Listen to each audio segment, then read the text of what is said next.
राष्ट्रियताको मामलाले हामीलाई उत्तेजित कहिलेकाहीँ बनाउँछ, इमोसनल बनाउँछ।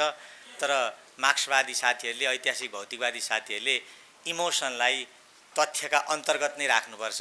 तथ्यबाट छुट्याएर, तथ्यबाट उडेर बनेको इमोसनले परिवर्तन क्रान्ति गर्दैन, त्यसले क्षति नै गर्छ भन्ने आधारभूत रूपले मार्क्सवादी वैज्ञानिक समाजवादको आधारभूत कुरा के हो भने तपाईको क्रान्तिको सिद्धान्त, तपाईको परिवर्तनको हरेक कुरा तथ्यमा, विज्ञानमा आधारित हुनुपर्छ भन्ने आग्रहमा म कन्भिन्स भएको हुनाले त्यो कुरा दोहोऱ्याएँ। र म यी 2-3 वटा कुरा भन्छु। राष्ट्रियताको अवधारणा नै साथीहरूले अलि डिस्टर्ब गरिदिनु भएन भने मलाई 10 मिनटमा सिद्ध्याउन सहज हुने थियो, किनभने मलाई 10 मिनटमा राष्ट्रियता जस्तो विषयमा बोल्नै पर्छ र म केही कुरा बोल्नै पनि चाहन्छु, किनभने मैले बिचमा गरेको अध्ययनको हिसाबले म त्यो सेयर गर्न चाहन्छु। खास चाहिँ म यो दाबी गर्दिनँ कि मैले जे भन्दैछु त्यही नै सत्य छ। म यो अन्तर्क्रियाको लागि, संवादको लागि तपाईहरुको अगाडि पस्किँदैछु। ऐतिहासिक भौतिक, म आफूलाई मार्क्सवादी भन्दा बढी ऐतिहासिक भौतिकवादी भन्ने शब्दावली राख्न रुचाउँछु, किनभने त्यसको व्याख्या पछि गरौँला। आज म कति मात्रै भन्छु भने राष्ट्रियताको अवधारणा ऐतिहासिक नै हुन्छ। आज भारतले भनेको राष्ट्रियता साना वरिपरिका देशलाई हेप्ने अर्थमा हो। अमेरिकाको राष्ट्रियता संसारका राज्यहरू आफ्ना कब्जामा राखेर आफ्नो अभिमान बढाउने राष्ट्रियता हो भने हाम्रो राष्ट्रियताको अवधारणा अरू त्यस्ता अभिमानी राष्ट्रहरूबाट नहेपिने अवधारणा हो। त्यसैले यो ऐतिहासिक हुन्छ। 1990 मा राष्ट्रियताको प्रश्न जस्तो थियो, पञ्चायतकालमा राष्ट्रियताको प्रश्न थियो, आज त्यो छैन। लेनिनको कालमा राष्ट्रियताको प्रश्न, सेल्फ डिटर्मिनेसनको प्रश्न लेनिनले व्याख्या गर्दै गर्दा जे थियो आज बिल्कुल छैन। तर हामी धेरै साथीहरू लेनिनकै व्याख्यालाई दोहोऱ्याइरहन्छौँ र लेनिनमाथि नै अन्याय गर्छौँ। लेनिनले भन्नुभयो ठोस परिस्थितिको ठोस विश्लेषण गर्न भन्नुभयो, हामी त्यसो नगरेर लेनिनकै निष्कर्षहरू 100 वर्षभन्दा पछि पनि उति नै सार्वभौम छन्, उति नै सत्य छन् भनेर एकदमै अमार्क्सवादी कुरा गरिरहेछौँ। त्यसैले राष्ट्रियताको प्रश्नमा तपाईले अहिले राष्ट्रियताको प्रश्नमा प्रवेश गर्नु भने कि अहिलेको विश्व व्यवस्थाभित्र त्यसलाई तपाईँ साम्राज्यवादी व्यवस्था भन्नुहोस् या नभन्नुहोस्। केही मार्क्सवादी साथीहरूले के भन्छन् भने साम्राज्यवाद भए पनि लेनिनले व्याख्या गरे जस्तो या हिजोको जस्तो 1970 को जस्तो साम्राज्यवाद छैन, या 1990 पछाडि बनेको एक ध्रुवीय साम्राज्यवाद छैन भनेपछि साम्राज्यवादकै आधारभूत संरचनामा परिवर्तन आइसकेपछि त्यसले राष्ट्रियतामा अर्थ दिने जुन राष्ट्रियताको प्रश्न हो, त्यो राष्ट्रियताको प्रश्नमा पनि नयाँ परिभाषाको, नयाँ अवधारणाको, नयाँ सिद्धान्तको माग गर्छ कि गर्दैन। हामी ऐतिहासिक भौतिकवादीहरू समय एकदम हरेक चिज परिवर्तनशील छ भनेर मानिरहँदा फेरि लेनिनले व्याख्या गरेको चिज चाहिँ अकाट्य सत्य छ, त्यो जहाँको त्यहीँ छ भन्ने कुराबाट हामी बाहिर आउनुपर्छ। र अहिलेको आजको विश्व चाहिँ कस्तो बनाइयो भने देशहरूका बोर्डरहरू खुल्ला गरिए। देशहरू खुल्ला छन् एकातर्फ, र त्यो खुल्ला केका लागि छन् भने पुँजीवादको पुँजीको अनुकूल हुने गरी खुल्ला गरिएका छन्। पुँजीवादलाई मजदुर चाहिन्छ, उसले जोखी मान्छे लान्छ। पुँजीवादलाई उसको पुँजीको चञ्चलता चाहिन्छ, आफूले इच्छा अनुसार ऊ जान चाहन्छ। जापानदेखि अमेरिकासम्म ऊ बेलगाम घुम्न चाहन्छ। त्यो घुम्ने प्रक्रियामा त्यसले हाम्रो दोस्रो देशलाई कस्तो सम्बन्ध राख्छ, कस्तो थिचोमिचो गर्छ, कस्तो अवसर दिन्छ, कस्तो चुनौती दिन्छ भन्ने कुरा चाहिँ महत्त्वपूर्ण हो। हामीले यो बुझ्नुपर्छ। आज विश्व पुँजीवादी व्यवस्थाभित्र हाम्रो राष्ट्रियतालाई पुनर्परिभाषित रिकन्सिभ गर्नुपर्ने हाम्रो आवश्यकता हो। त्यसैले म यो कुरामा बढी जोड दिन्छु। अब संसार एकातिर बोर्डरहरू खुल्ला छन्, अर्कोतिर संसारको अर्को प्याराडक्सिकल या अन्तर्विरोधपूर्ण चरित्र देख्नुहुन्छ तपाईँले। हरेक देशहरूले डिफेन्स बजेट, प्रतिरक्षा बजेटलाई अभिवृद्धि गरेका छन्। हरेक देशले आफ्नो सेनाको आधुनिकीकरण गरेका छन्। न्युक्लियर वेपन्स, उनीहरूले न्युक्लियर वेपन्सको आधुनिकीकरण गरेका छन् र संसार चाहिँ एकदम युद्धतर्फ गए जस्तो, एकातिर संसार खुल्ला भए जस्तो, अर्कातिर युद्धका लागि हरेक देशहरू तयार बसेको जस्तो परिस्थिति बनाएको छ। यो परिस्थितिमा राष्ट्रियताको परिभाषा गर्नु आवश्यक हुन्छ। र अहिले हिजो सोभियत एरा जस्तो या के भन्छौँ हामी त्यसलाई, कोल्ड वार एरा जस्तो, शीत युद्धको एरा जस्तो हाम्रो राष्ट्रियताको प्रश्न, राष्ट्रियताको समस्या त्यो विद्यमान छैन। अहिले राष्ट्रियताको प्रश्न भनेको हाम्रो देशमा चीनलाई इन्सर्कल गर्ने अमेरिकी परियोजना अन्तर्गत अमेरिकाले बढाउन खोजेको उसको प्रभाव, इन्डियाको परम्परागत प्रभाव र चीनको अमेरिकाको प्रभावलाई न्युट्रलाइज गर्न, त्यसलाई निस्तेज गर्न, आफ्नो सुरक्षाका लागि निस्तेज गर्न चिनियाहरूमाथि बाध्यतावश चिनियाहरूले पनि भूमिका खेल्नुपर्ने, नेगेटिभ अर्थमा हस्तक्षेप गर्नुपर्ने, चासो राख्नुपर्ने दैनिक राजनीतिक प्रक्रियामा भनेर यो तीनटा देशको अहिले द्वन्द्वभित्र, तीनटा देशको प्रतिस्पर्धाभित्र एकछिनलाई भन्नुहुन्छ भने त्यो प्रतिस्पर्धाभित्र हाम्रो राष्ट्रियता सेप हुन्छ, हाम्रो पोलिटिक्स भोलि कता जान्छ भन्ने कुरा यो तीनटा देश हाम्रो देशमा कसरी प्रतिस्पर्धा गर्छन्, हाम्रो देशमा कसरी प्रभाव बनाउँछन् भन्ने कुराले हाम्रो देशको विकासको, हाम्रो देशको राजनीतिलाई तय गर्छ है। त्यसकारणले यो चिजबाट बुझ्नुपर्छ। र अहिले मैले अर्को परम्परागत भाषामा भन्दाखेरि दुई ढुङ्गा बीचको तरुलको अर्थमा बुझ्नुहुन्छ भने पनि हुन त त्यसको सान्दर्भिकता पनि प्रश्न योग्य छ, किनभने ऐतिहासिक भौतिकवादी हिसाबले एउटा खास चरणमा भनिएको थियो पृथ्वीनारायण शाहबाट भने आजको प्रश्नमा त्यसलाई जस्ताको जस्तै कपी नै गर्ने हो भने पनि अब तीन ढुङ्गा बीचको तरुलको खतरातर्फ हामी गइरहेछौँ। त्यसैले राष्ट्रियताको संरक्षणको भावना या राष्ट्र बचाउने भन्ने परिभाषा पनि यिनै प्रतिस्पर्धाको बिचमा तपाईँले खोज्नुपर्ने हुन्छ र यो प्रतिस्पर्धाले तपाईँलाई अवसर पनि दिएको छ र चुनौती पनि दिएको छ। अवसर कसरी दिएको छ भने हामी यी 30 देशहरूभित्र बार्गेनिङ गरेर, नेगोसिएसन गरेर यी देशहरूसँग गरेर जसरी पञ्चायत कालमा राजा महेन्द्रको कालमा जसरी गरिन्थ्यो त्यस्तै खालको कुनै खालको चिज गरेर तीनटा देशको बिचको नेगोसिएसन बार्गेनिङ गरेर हाम्रो क्षमतालाई अभिवृद्धि गर्न सक्छौँ, हाम्रो सार्वभौम सत्ताको अङ्क माथि उठाउन सक्छौँ हैन। तर त्यस्तो अर्को खतरा पनि के छ भने यी देशहरूको बिचको द्वन्द्व अलि भौतिक तहमा उत्र्यो भने, हिंसात्मक तहमा उत्र्यो भने हामी चाहिँ युद्धको मैदान बन्ने खतरा पनि सँगसँगै छ। किनभने एउटा कुरो राख्नुहोस्, अमेरिकीहरू जहाँ जहाँ जान्छन् त्यो देशको सत्यानाश हुन्छ, भएको पनि अहिलेसम्म यही छ। त्यसैले हामी कहाँ जति बढी अमेरिकीहरू प्रवेश गर्दैछन् हाम्रो देशको राष्ट्रियता मात्रै होइन समाजवादी अभियानलाई पनि त्यसले तहस नहस पार्नेछ। किनभने जब साम्राज्यवादीहरूको प्रभाव बढ्नेछ, बोलाबाला बढ्नेछ, तब त्यसले समाजवादको अभियानको, समाजवादी आन्दोलनलाई त्यसले निस्तेज गरेर लानेछ भन्ने मलाई लाग्छ। र यसै यो भनेको के हो भने अहिलेको संसार चाहिँ हिजोको लेनिनले भने जस्तो केही साम्राज्यवादी देशले संसारमाथि लुट बचाएको, संसारको लेनिनले के भन्नुभयो भने साम्राज्यवादको एउटा मूलभूत चरित्रमा संसारका कोलोनीहरू, संसारका देशहरू, संसारका लुटिएका देशहरूको लाई कर्पोरेसनहरू, ल यो महत्त्वपूर्ण छ साथीहरूलाई, म यो भन्न चाहन्छु आजैबाट तपाईँहरूले यो विषयमा सोच्नुभयो भने मलाई खुसी लाग्नेछ। लेनिनले साम्राज्यवादको व्याख्या गर्दा जुन 5वटा बुँदा भन्नुभयो त्यस बुँदाभित्र एउटा बुँदा के थियो भने संसारको जुन भूगोल छ त्यो भूगोललाई लेनिनले साम्राज्यवादी देशहरूले बाँड्नेछन् आफ्नो आफ्नो कब्जामा। ब्रिटिस चाहिँ इन्डिया ब्रिटेनको कब्जामा हुनेछ, लेटिन अमेरिका अर्को कब्जामा हुनेछ, क्युबा लगायत त्यो पार्ट फ्रान्सको कब्जामा हुनेछ, यस्तै दुनियाँभरि यो हामीलाई थाहा छ, मैले त्यसलाई गइनँ। तर अहिलेको जुन पुँजीवादी विश्व व्यवस्था हो त्यो लेनिनले व्याख्या गरे भन्दा के अर्थमा भिन्न छ भने संसारको कुनै पनि आज एउटा राष्ट्र पनि हिजो अमेरिकाको पपेट भएको, इभन हिजो अमेरिकाको सेटेलाइट राज्य भएको, जो अमेरिकाले 17वटा उदाहरणको लागि 17वटा आफ्नो मिलिटरी बेसहरू राखेको, जापान या अरू सङ्ख्यामा राखेको साउथ कोरिया पनि चाइनाको ठुलो व्यापार छ, भारतको ठुलो व्यापार छ, रसियाको ठुलो व्यापार छ, इरानको ठुलो व्यापार छ। हेर्नुहोस्, कुनै पनि संसारको एउटा भाग एउटा राज्यको, एउटा साम्राज्यवादी राज्यको अधीनमा छैन। तपाईले अफ्रिकाको कुनै राज्य हेर्नुहोस् र त्यसले कुन कुन देशसँग व्यापार गर्छ भनेर तथ्याङ्क निकाल्नुहोस्। चीनको उति व्यापार छ, अमेरिकनको उति व्यापार छ, युरोपियन युनियनको उति व्यापार छ, जापानको उति व्यापार छ, भारतको उति व्यापार छ। भनेपछि लेनिनले भने जस्तो साम्राज्यवाद त होइन। अब त ठोस परिस्थितिको ठोस विश्लेषण गर्ने हो लेनिनको हामी कमरेड भएर भने त, लेनिनको साथीको हैसियतले गर्ने भने त यो चिजलाई चाहिँ महत्त्वपूर्ण दिनुपर्ने। अनि यसले तपाईँलाई अवसर दिएको छ हो। अब हाम्रो देशमा पनि भोलि 4-5वटा 6वटा 3टा 4वटा देशको व्यापारको सघनता बढो। अहिले जुन भारतको एकलौटी व्यापार छ त्यसको सट्टा चीनको या अमेरिकाको या जापानको या फिनल्यान्डको व्यापारको मात्रा बढ्यो भने त्यो हाम्रा लागि सामान्यतया अवसर हुन सक्छ। किनभने एउटै देश हाम्रा लागि साम्राज्यवादी देशको रूपमा प्रस्तुत हुन सक्दैन, किनभने उसँग बार्गेनिङ गर्ने क्षमता हुन्छ। उदाहरणको लागि इन्डियाले हामीलाई दबाब दियो भने तेरो बाटो चाहिँदैन लैजा भनेर हामी जापानसँग एउटा बाटो बनाइदेऊ भन्न सक्छौँ सहकार्यको हिसाबले। त हाम्रो साग किन्दैनस् भने हामी लगेर मङ्गोलियालाई साग बेच्न सक्छौँ भन्ने हामीसँग क्षमता हुनेछ र हामी एकलौटी दबदबामा पर्दैनौँ। किनभने साथीहरू सबै दमनको आधार आर्थिक हुन्छ। तपाईलाई जुन देशमा आर्थिक रूपले डिपेन्डेन्ट हुनुहुन्छ त्यो देशले नि तपाईलाई राजनीतिक रूपले हेप्ने हो। किनभने राजनीति र अर्थव्यवस्था अलग कुरा होइन। त्यही अर्थव्यवस्थाको परिचालनलाई हामी राजनीति भन्छौँ। तर धेरै साथीहरूले राजनीति र अर्थव्यवस्थाको सम्बन्ध भन्नुहुन्छ, त्यस्तो दुईटा चिजै होइन। मुटु र मुटुको ढुकढुकी भन्ने जस्तै हो, दुईटा कुरा त होइन। त्यो पनि फेरि आगो र आगोको तातोलाई तपाईँ दुईटा कुरा छुट्याउन सक्नुहुन्छ र एउटा नाच्दै गरेको मान्छे र उसको डान्सलाई छुट्याउन जसरी सक्नुहुन्न त्यसैले अर्थव्यवस्था र राजनीतिलाई छुट्याउन सकिँदैन।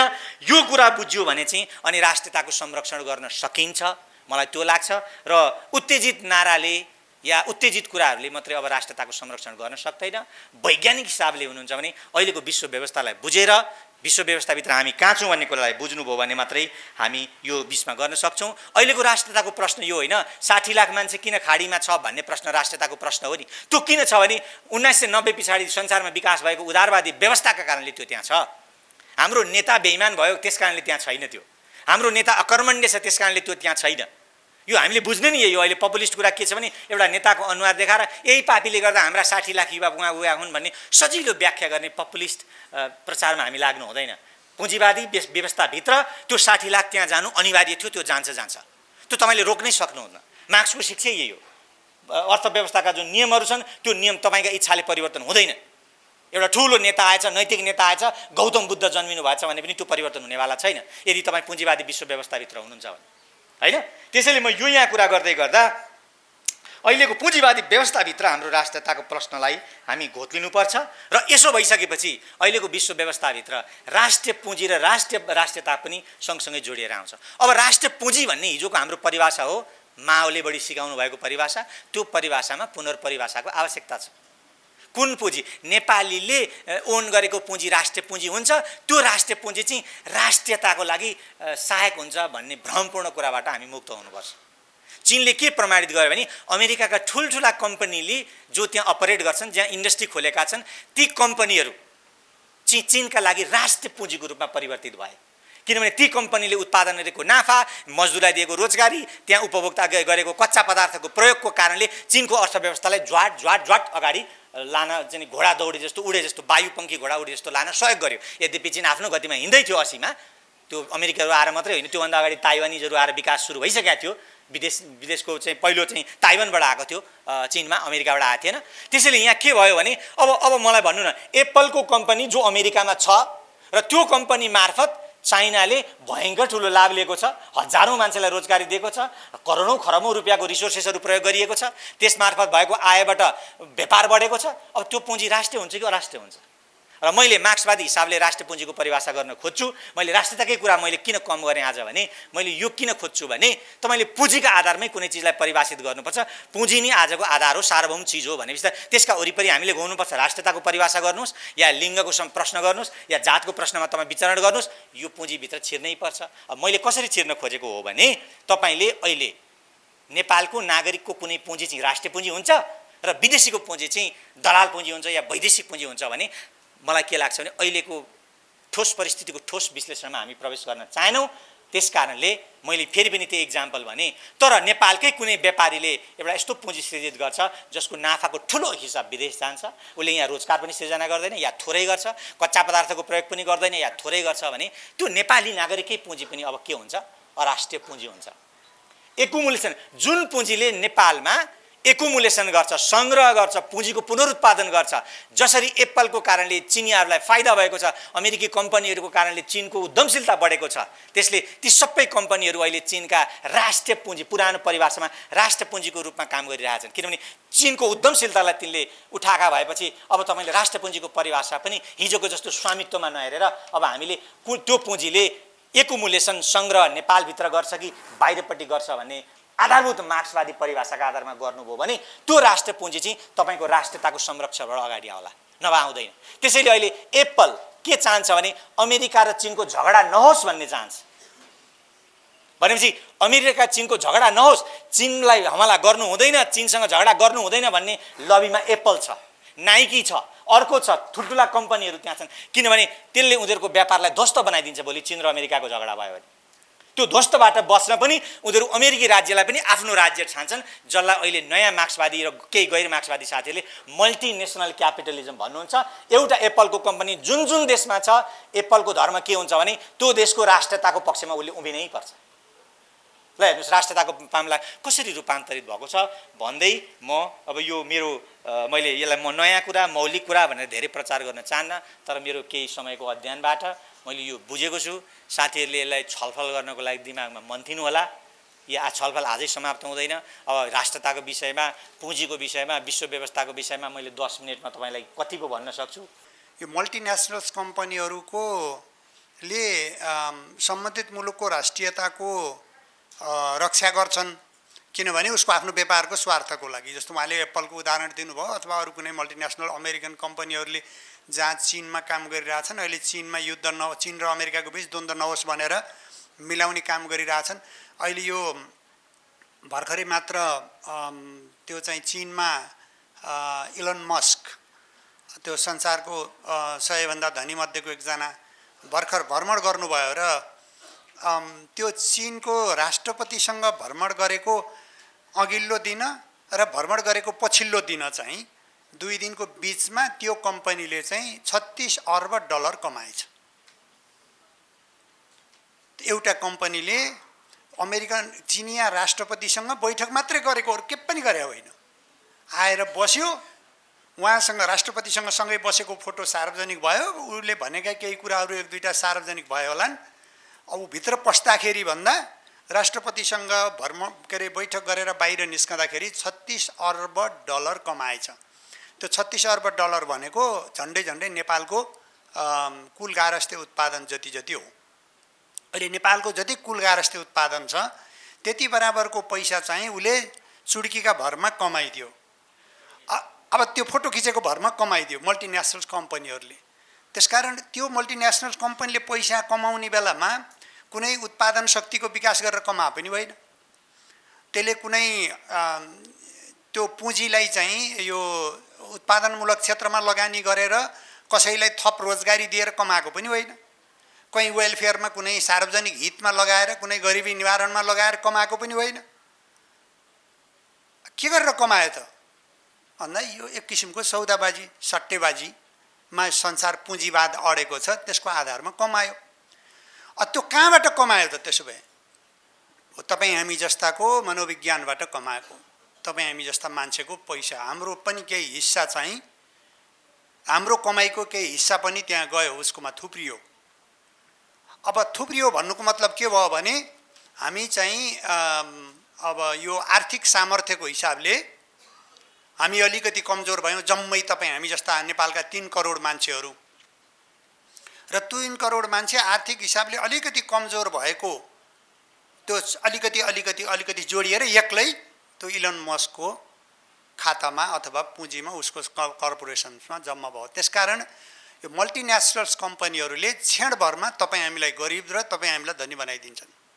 उनीहरूको हातमा मुठ्ठीमा हामीलाई धनी बनाइदिन्छन् भने हामी होइन, हाम्रो जस्तो मुलुकलाई, यहाँ मुलुकमा उसको सेयर रहेछ भने चाहिँ त्यो चाहिँ हाम्रो नेपालको यो चाहिँ यो सेयर क्यापिटल, यो हाम्रो चाहिँ सेयर मार्केटको पुँजी पनि वात्तै बढेर अनि 1-2 अर्ब चाहिँ बढिहाल्ने थियो। त्यसकारण नेपालको पुँजी पनि बढेर नेपालको चाहिँ हैसियत बढ्या देखिन्थ्यो। तर यो सबै कुरा चाहिँ के हो भन्दाखेरि त्यो सबै उनीहरूको हातमा छ। त्यसकारण मल्टिनेसनल्स कम्पनीहरू आउँदैमा अब हाम्रो चाहिँ राष्ट्रिय हितहरूको सधैँभरि स्वार्थको रक्षा भइरहन्छ भन्ने पनि होइन। दोस्रो कुन्दा चाहिँ के हो भने मल्टिनेसनल्स कम्पनीहरू आइरहँदाखेरि तिनीहरूले लिएर आएको व्यवसायबाट त्यो व्यवसायले तपाईँ हाम्रो चाहिँ आम्दानीको केही हिस्सा चाहिँ उनीहरूले कमाइको रूपमा लिएर जान्छन्। जस्तो तपाईँहरू सबैको हातमा, हाम्रो सबैको हातमा मोबाइल फोन छ। यो कुनै मल्टिनेसनल कम्पनीले बनाएको त्यहाँभित्र विभिन्न किसिमका सफ्टवेयरहरू छन्, अपरेटिङ सिस्टम छ। त्यो अपरेटिङ सिस्टम चाहिँ एउटा कम्पनीले बनाएको। त्यो कम्पनीले बनाएको अपरेटिङ सिस्टम तपाईँले क्लिक गरिरहँदा, फोटो खिचिरहँदा एउटाले बनाएको सफ्टवेयर प्रयोग गरिरहनु भएको छ। तपाईँले क्षणमा तपाईँको आम्दानीको हिस्सा त्यसलाई बुझाइरहनु भएको छ।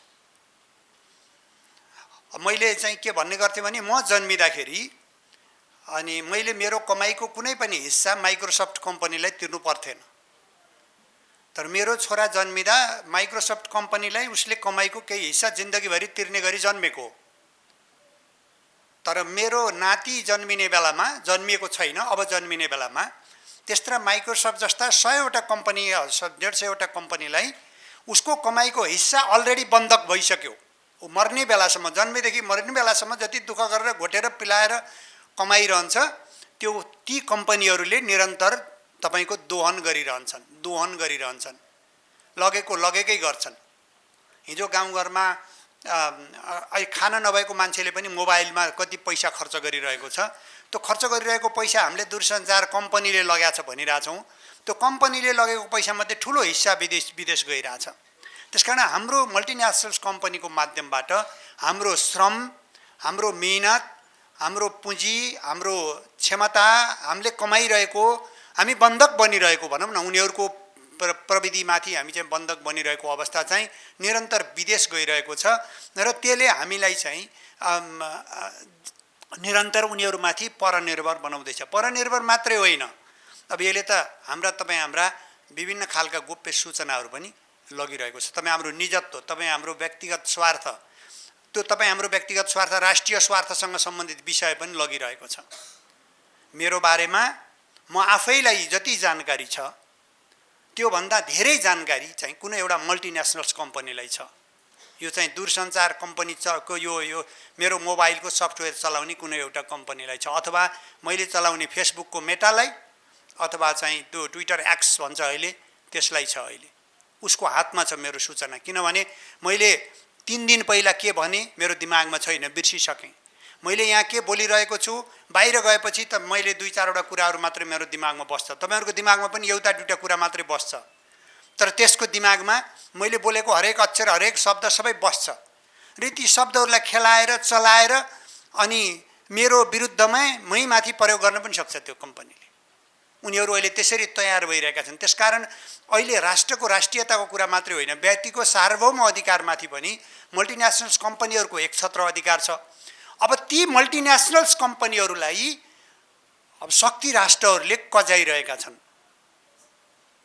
उनीहरूले त्यो ट्विटर के अरे यो के भन्छ टिकटक जस्तो कम्पनीलाई अमेरिकाले अहिले यो बेच्ने भए चाहिँ यसको स्वामित्व अमेरिकन कम्पनीलाई बेच, नभए यहाँबाट निस्केर जा भन्थ्यो।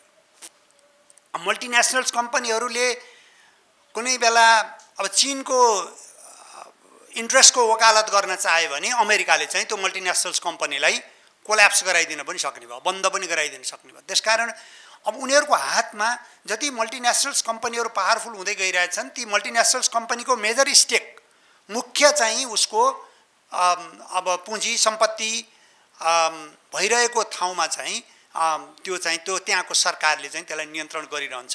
संसारको सबैभन्दा ठुलो 1 नम्बरको पावर कम्पनी जसले अमेरिकन कम्पनीलाई चुनौती दिन्थ्यो, फ्रान्सको, त्यो कम्पनीको सिइओलाई अल अफ सडन फ्रान्सबाट अमेरिका ओर्लिँदा बित्तिकै जेल हालियो एउटा भ्रष्टाचारको काण्डमा। उता अमेरिकाकै कम्पनी दर्ता भएको, त्यहाँ सबै कम्पनी, तर त्यो चाहिँ के थियो भन्दाखेरि त्यो अमेरिकन कम्पनीहरूलाई चुनौती भयो भन्ने भएपछि चाहिँ उसलाई यस्तो एउटा प्लटमा उसलाई चाहिँ पसाइयो र एउटा बिन्दुमा पुगिसकेपछि यसले घुस खुवाएको भन्ने आरोपमा लगेर जेल हालियो। त्यो कम्पनी अहिले अमेरिकाको लागि प्रतिस्पर्धी छैन। 1980s मा जापानिज कम्पनीहरूमा त्यस्तै भएको थियो। त्यसकारण मल्टिनेसनल्स कम्पनीको मार्फत विश्व साम्राज्यवादीहरूले यस्ता व्यक्तिलाई, कम्पनीलाई, राज्यलाई यसरी जकडाइरहेका छन् कि त्यो जकडाइरहेकोबाट बाहिर निस्कन चाहिँ उनीहरूलाई धेरै गाह्रो भइरहेछ। तपाईँ हामी जस्तालाई हाम्रो आफ्नो राष्ट्रिय सुरक्षा र स्वार्थको रक्षा गर्न गाह्रो भइरहेछ। हाम्रा नेपाल जस्ता साना मुलुकहरूलाई हाम्रा कन्फिडेन्सियल इन्फर्मेसनहरू राजनीतिक दलहरूका बीचमा कुनै किसिमका चाहिँ संवादहरू भयो भने ती संवादहरू चाहिँ कार्यान्वयन नहुँदासम्म कतिपय कुराहरू गोप्य राख्नुपर्ने हुन्छ। बाहिर निस्कियो भने त्यसलाई कार्यान्वयन गर्न सकिँदैन गोप्य राख, तर उनीहरूले राख्न सक्दैनन्। त्यहाँ चाहिँ मल्टिनेसनल्स कम्पनीहरूको पहुँच छ। त्यो कम्पनीहरूमाथिको कन्ट्रोल ठुला शक्ति राष्ट्रहरूले गरिरहेछन् र त्यहाँबाट उनीहरूले सूचना लिन्छन् र उनीहरूलाई त्यस्ता क्रियाकलापहरू गर्न नदिनका लागि आफ्ना रणनीतिहरू चाहिँ प्रयोग गर्छन्। त्यसकारण अहिले राष्ट्रियताको प्रश्न, राष्ट्रिय स्वार्थको प्रश्न जोगाउने प्रश्नहरू यति जटिल र यति चुनौतीपूर्ण हुँदै गइरहेका छन्। यो तपाईँले थपिएका चुनौतीहरू भन्नुभएको छ, त्यो चुनौतीहरू प्रविधिको कारणले, यो पुँजीको एकछत्र संसारभरिको प्रवेशको कारणले र ती पुँजी र प्रविधिमाथि चाहिँ शक्ति राष्ट्रहरूका राजनीतिज्ञहरूले चाहिँ गरिरहेको एकछत्र कन्ट्रोल, नियन्त्रण, त्यो कारणले गर्दाखेरि चाहिँ साना र हामी जस्ता कमजोर मुलुकहरू थप जोखिममा, थप चुनौतीपूर्ण, अङ्ग्रेजीमा भल्नरेबल भनिन्छ, जोखिमयुक्त भइरहेको अवस्था चाहिँ छ। अब मैले यो विषयवस्तुलाई, प्रसङ्गलाई यहीँ टुङ्ग्याएर म अर्को एउटा विषय मात्र राखेर म तपाईँसँग बिदा हुन चाहन्छु, धेरै कुरा भन्दिनँ। म नेपालको सार्वभौम सत्ताको अथवा यो अखण्डताको यो चाहिँ अभ्यासको विषयलाई, कुराहरूलाई हेर्दाखेरि चाहिँ मैले चाहिँ 1816 लाई एउटा कट अफ डेट राख्ने गरेको छु। हुन त त्योभन्दा पहिला पनि राज्यहरूका बिचमा एउटा अर्का राज्यहरूका बिचमा द्वन्द्वहरू सिर्जना गरिदिने, आफूभन्दा बलियो राज्यलाई, त्यो हामीले महाभारत कालमा कस्ता किसिमका घटनाहरू हुन्थे भनेर महाभारतमा वर्णन गरेकैबाट पनि हामी बुझ्न सकिन्छ।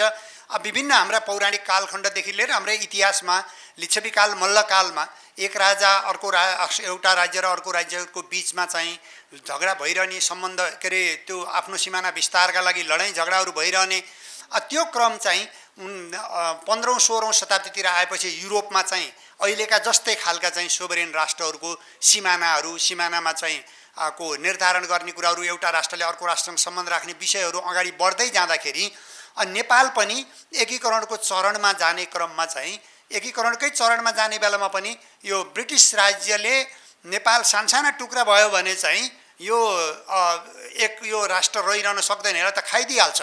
यो दक्षिणको यो चाहिँ यो जुन साम्राज्यवादी यो चाहिँ यो कोलोनियल यो उपनिवेशवादी चाहिँ यो शासन सत्ता चाहिँ दक्षिणको हाम्रो भारतका विभिन्न, त्यतिखेर भारत एउटै थिएन, विभिन्न राज्यहरू थिए, त्यहाँ चाहिँ त्यसरी आइरहेछ, त्यसले हामीलाई चाहिँ नाच्छ। त्यसकारण बलियो राज्य बनाउनुपर्छ भन्ने धारणा पनि थियो हाम्रो तत्कालीन एकीकरणमा लाग्ने राजाको भन्ने कुराहरू इतिहासबाट पुष्टि हुन्छ।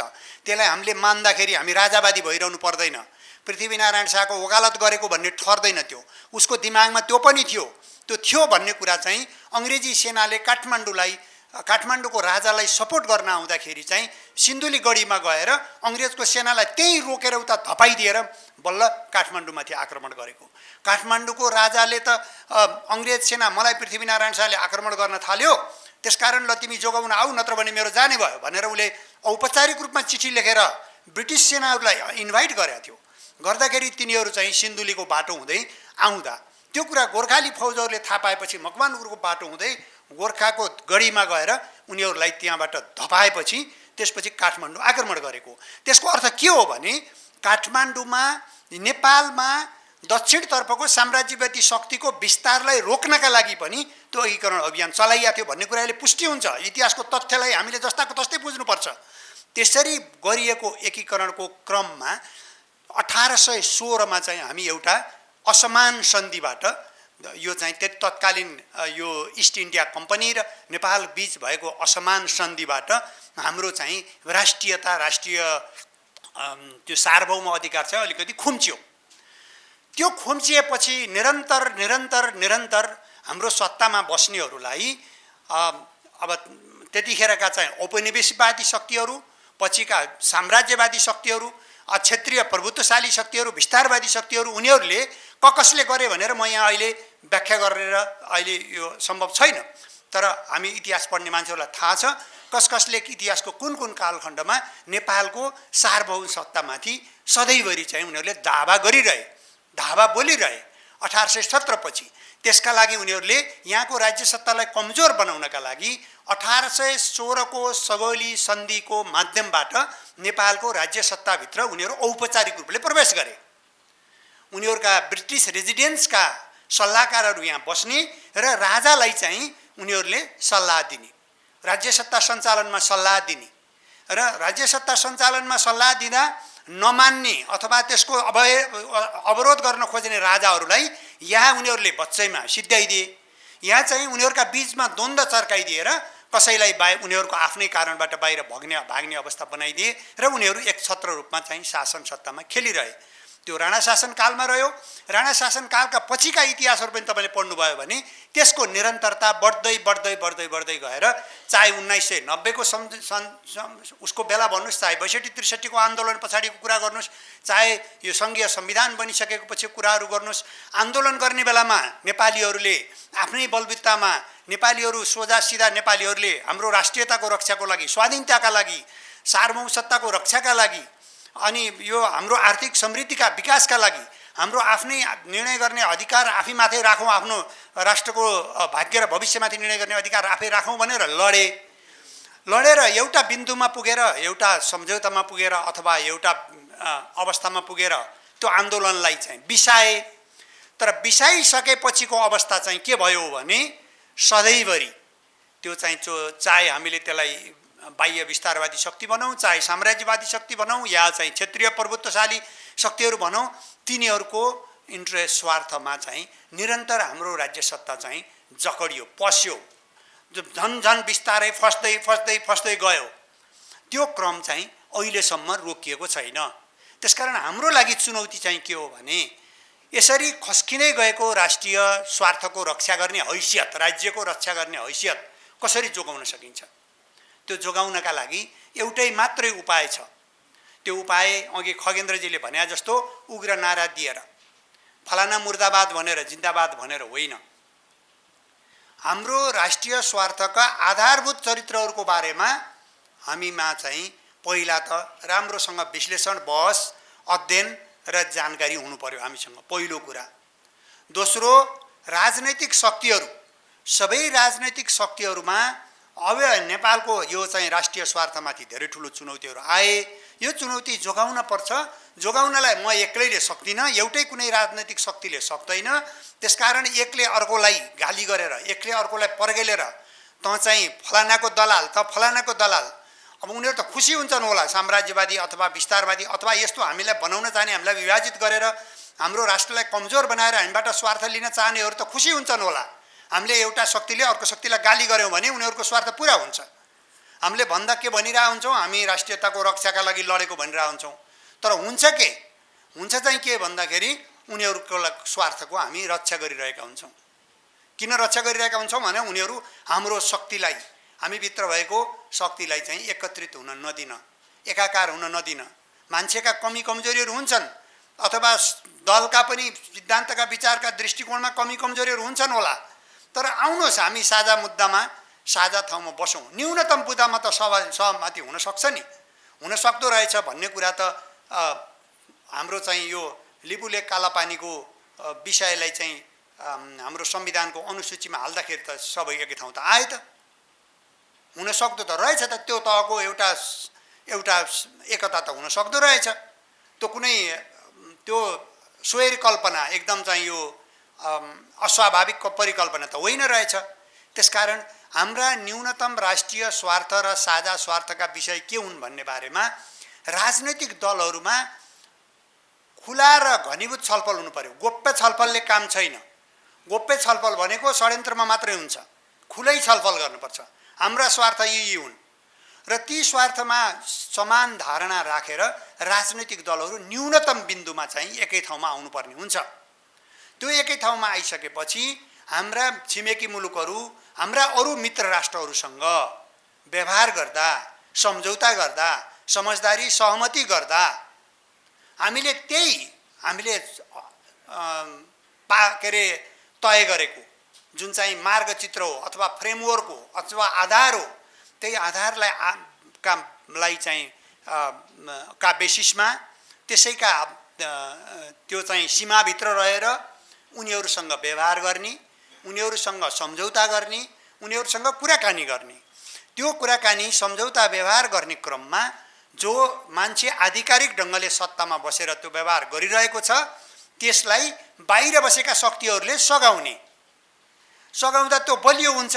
त्यसकारण यसलाई त फालेर मैले पो गर्नुपर्छ र म सत्तामा पुग्छु भन्ने धारणा राख्यो भने चाहिँ त्यो फेरि प्रत्युत्पादक हुन्छ। हामीलाई खेलाउन खोज्ने त्यही नै हो। यो सत्तामा बसेको त खत्तम छ, यो चाहिँ यसलाई चाहिँ फाल्नुपर्छ भनेर हामी कुनै विदेशीसँग मिलेर अथवा विदेशी शक्तिहरूसँग सम्झौता समझदारी गरेर सत्तामा भएकोलाई फ्याँकिदिउँ भने चाहिँ तपाईँसँग स्वार्थ नमिल्दा तपाईँलाई पनि फ्याँकिदिन्छ। त्यसकारण हाम्रो राजनैतिक दलहरूको एउटा चरित्र कस्तो छ भने अर्को दललाई चाहिँ अराष्ट्रिय देखाएर विदेशीहरूसँग गोप्य रूपमा साँठगाँठ गरेर अनि सत्तामा पुग्ने। सत्तामा पुगेपछि त उसले आफ्नो स्वार्थ अनुरूप चलाइरहन्छ। तपाईँ चल्नु भएन भने तपाईँलाई निकालिदिन्छ, अर्कोलाई ल्याएर राख्छ फेरि। त्यसकारण यो क्रम चाहिँ नेपालमा सत्ता अस्थिरता हुनुको कारण चाहिँ चुनाव भनिरहेका छन्। होइन साथी हो, कहाँको चुनाव अस्थिरता हुनु?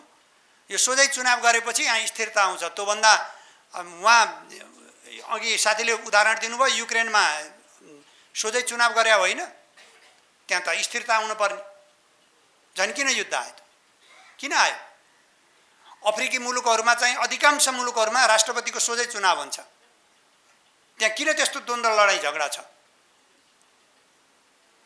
अब त्यसको गुह्य कुरा नबुझिकन अनि खालि त्यही संविधान परिवर्तन भनेको छ, यो चाहिँ सबै यो बनाए हुन्छ भनेको छ, त्यो बनाए हुन्छ भनेको छ, भुलभुलैया मात्रै हो, त्यसले बन्दैन। मुख्य कुरा चाहिँ के हो भने हाम्रो सत्ता किन अस्थिर छ, हाम्रो राज्य सञ्चालक हाम्रा सरकारहरू किन अस्थिर छन् भने तिनीहरू बन्दैखेरि अस्थिरताको जगमा बनेको कारणले अनि तिनीहरू स्थिर हुनै सक्दैन। त्यो अस्थिरताको जग भनेको के हो भन्दा कसैको विरोध गरेर अनि कसैको समर्थन लिएर, जनताको समर्थन, आम रूपमा जनताका आधारभूत आवश्यकताहरू र जनताका चाहना अपेक्षाहरूलाई सम्बोधन गरेर त्यसैको बलमा सत्तामा बस्ने हो भने त अनि त्यो चाहिँ अनावश्यक सौदा गरिरहनु पर्दैन।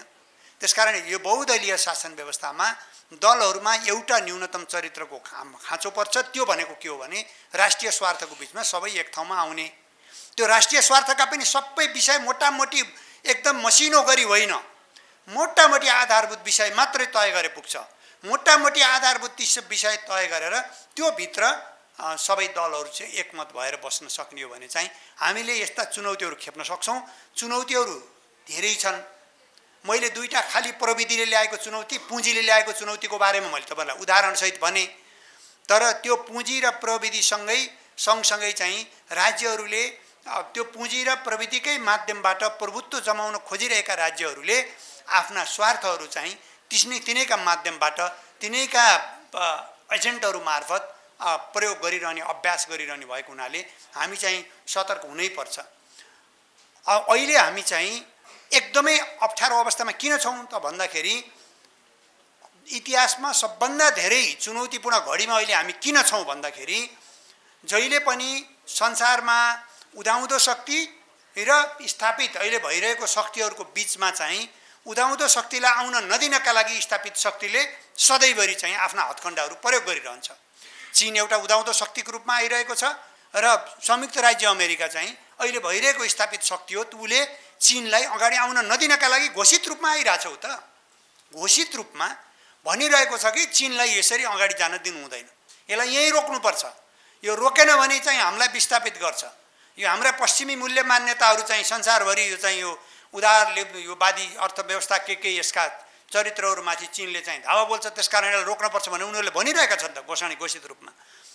उसले रोक्न खोज्ने र उदाउँदो शक्ति चाहिँ उसले मेरो विकास गर्ने, मेरा जनताको अगाडि बढ्ने अधिकार चाहिँ मेरो त सार्वभौम अधिकार हो, म अगाडि बढ्न पाउनुपर्छ भनेर उसले चाहिँ अगाडि आइरहँदाखेरि ती दुईटाका बिचमा द्वन्द्व सिर्जना हुँदा इतिहासमा कहिले पनि दुईटा ठुला शक्ति राष्ट्रहरूको बिचको द्वन्द्व हुँदाखेरि एउटो शक्ति राष्ट्र चाहिँ आफ्नै छिमेकी भएको चाहिँ नेपालको इतिहासमा कहिले पनि थिएन, अहिले छ। त्यसकारण हामीलाई चाहिँ धेरै ठुलो चुनौती छ। त्यो चुनौती सामना गर्ने एउटै मात्रै उपाय चाहिँ के हो भने हामीले हाम्रा त्यही राष्ट्रिय स्वार्थका विषयमा साझा धारणा बनाउने र कुनै पनि शक्ति राष्ट्रलाई अर्को हाम्रा मित्र राष्ट्रका विरुद्ध नेपालको भूमिमा खेल्न नदिने। खेल्न दिँदा बित्तिकै त हाम्रो त खेल मैदान त हुन्छ नि। खेल्न दिने भने के हो? खेल मैदान। खेल मैदान भइसकेपछि हामीले केही गर्न सक्छौँ, हामी केही गर्न सक्छौँ। अहिले युक्रेनीहरूले केही गर्न सक्छन्? उनीहरूको हातमा केही पनि छैन। उनीहरू खालि युद्ध बेहोर्न अभिशप्त मात्रै छन्। त्यसकारण हामीले कुनै पनि हाम्रा मित्र राष्ट्रका विरुद्ध हाम्रो भूमिलाई प्रयोग गर्न नदिने कुराहरूमा हामी चाहिँ एकमत हुनैपर्छ, दृढ हुनैपर्छ। र उनीहरूले त्यसो गर्न खोजे भने हामीले उनीहरूका क्रियाकलापमाथि हामीले निगरानी राख्नै पर्छ। त्यो निगरानी राख्ने र उनीहरूले त्यस्तो गर्न खोजे भने रोक्ने दायित्व चाहिँ खासमा राज्य सत्ता सञ्चालन गर्ने सरकारको र त्यो उसले त्यसो रोक्न खोज्दाखेरि सघाउने दायित्व चाहिँ तपाईँ हाम्रो, अथवा उसले त्यसो रोक्न खोजेन भने चाहिँ खबरदारी गर्ने दायित्व हाम्रो। त्यो खबरदारी सुनेर जनताको अभिमत अनुसार आफ्ना धारणाहरू, आफ्ना निर्णयहरू गर्ने कर्तव्य चाहिँ राज्यको। त्यसकारण हामीले हाम्रो भूमिलाई कुनै पनि शक्ति राष्ट्रको एउटाको विरुद्ध अर्काको विरुद्ध प्रयोग गर्न नदिनु नै हाम्रो यो चुनौतीलाई चाहिँ चुनौतीहरूबाट हामीले चाहिँ कमसेकम चाहिँ हामीलाई धेरै खतरा नहुने वातावरण सिर्जना गर्ने हो। अहिले हाम्रो लागि चाहिँ प्रमुख कामै त त्यो। अन्तर्राष्ट्रिय सम्बन्धको कुरा गर्दा हामीले हाम्रो मुलुकलाई कसैका विरुद्ध खेल्न नदिने, उनीहरूलाई पनि हामी भन्न सक्नुपर्छ। यदि उनीहरूले यस्तो गर्न खोजे भने कृपया तपाईसँग हामी मित्रतापूर्ण सम्बन्ध राख्न चाहन्छौँ, तर तपाईले जे गरिरहनु भएको छ त्यो हामीले चाहिँ हाम्रो अर्को छिमेकी मुलुकको विरुद्धको क्रियाकलापहरू हाम्रो मुलुकमा हाम्रो राष्ट्रको नीति विपरीत हुन्छ, हामी गर्न दिँदैनौँ, हुँदैन भन्न सक्नुपर्छ। अब हामी त कस्तो अवस्थामा पुग्यौँ भने अब नेपालमा उत्पादन गरेको चियापत्ती एउटा छिमेकीले ल किनिदिन्छु तेरो चियापत्ती भन्दाखेरि अनि अर्को छिमेकीले चाहिँ चियाको ट्रक चाहिँ रोकिदिन्छ सिमानामा। हामी त त्यति पनि निर्णय गर्न नसक्ने अवस्थामा, हामी त्यति धेरै कमजोर अवस्थामा पुगिरहेछौँ। त्यो कमजोर अवस्थामा पुग्नुको कारणै चाहिँ के हो भन्दाखेरि निरन्तर हामी सत्ताका लागि विदेशीहरूको आशीर्वादको अपेक्षा गरिरह्यौँ। उनीहरूले हाम्रो सत्ताहरूमाथि चाहिँ 1816 देखि निरन्तर खेलिरहे, एकअर्काका विरुद्ध जुधाउने कामहरू गरिरहे, एकअर्काका विरुद्ध एउटाले अर्कोलाई प्रयोग गर्न खोजिरहे। हामी प्रयोग भइरह्यौँ हुँदा यति कमजोर भयौँ कि हामीले उत्पादन गरेको वस्तु हामीले चाहेको मुलुकलाई बेच्न पनि नपाउने। ल बेच तँलाई म देखाइदिन्छु भनेर हामीले चाहिँ उसैलाई समर्पण गर्नुपर्ने। बिजुली हामीले चाहेको हाम्रो बिजुली हाम्रो साधन स्रोत प्रयोग गरेर हामीले चाहिँ बिजुली उत्पादन गर्न कुनै मुलुकको कम्पनीलाई लिएर आउन पनि नपाउने। अब यस्तो अवस्थामा हामी पुग्यौँ। त्यसकारण यो चुनौतीहरूलाई हामीले भन्दा कुनै पनि मुलुकका विरुद्ध हाम्रो भूमिलाई प्रयोग गर्न दिन्नौँ भनेर सरकारले भन्न त भनिरहेको हुन्छ। अब त्यो परराष्ट्र नीति हेर्दाखेरि त्यही लेख्या छ, तर व्यवहार त चाहिँ के भइरह्यो भने हामी त्यो अभ्यास गर्नलाई धेरै नै कमजोर भयौँ। त्यो सरकार कमजोर भयो भने राष्ट्रियताको रक्षा गर्न सक्दैन। त्यो राष्ट्रियताको रक्षा गर्नका लागि बलियो सरकार चाहिन्छ। बलियो सरकार भनेको के हो त? न्यूनतम सबैको साझा अवधारणामा काम गर्यो भने चाहिँ तपाईँको पनि अवधारणा मेरो पनि अवधारणामा काम गर्यो भने त तपाईँ र मेरो समर्थन रहन्छ नि त। न्यूनतम त्यो अन्तर्राष्ट्रिय सम्बन्ध स्थापना, विदेशी मुलुकहरूसँगको सम्बन्धको मामलामा चाहिँ हामी एक ठाउँ उभिनुपर्ने छ। त्यसैका लागि काम गरौँ। धन्यवाद। तपाईँ हामीले के देखेका छौँ भने अब हिजो आज त प्रसुति भइसकेपछि गाउँघरतिर त अहिले पनि छ त्यो कुरा। सहर बजारतिर चाहिँ आफ्नो छाती बिग्रन्छ भनेर नानीलाई दुधै नखुवाउने, तर पाहाडतिर चाहिँ तराईतिर पनि दुध खुवाइन्छ, आमाहरूले दुध खुवाउँछन्। तर त्यति बेला मात्रै दुध खुवाउँछन् जति बेला त्यो बच्चाहरू हुन्छ। उसले क्रान्ति गरेको, उसले क्रान्तिको आवाज उराल्यो अनि उसले दुध खान पाए। अहिले इन्डियाले एउटा यस्तो खालको बाण छोडेको छ। त्यो बाण कस्तो भने ग्रेटर नेपालको कुरा गर्यो भने भएको नेपाल पनि जान्छ। अब त्यही इन्डियाले डोकलाममा भुटानले हामीलाई बोलायो अनि हामी चीनसँग लड्न आएको भन्न मिल्ने, अनि गलवानमा चीनसँग कुटाकुटमा तल पऱ्यो भने आफ्नो माग दाबी गरिरहन मिल्ने,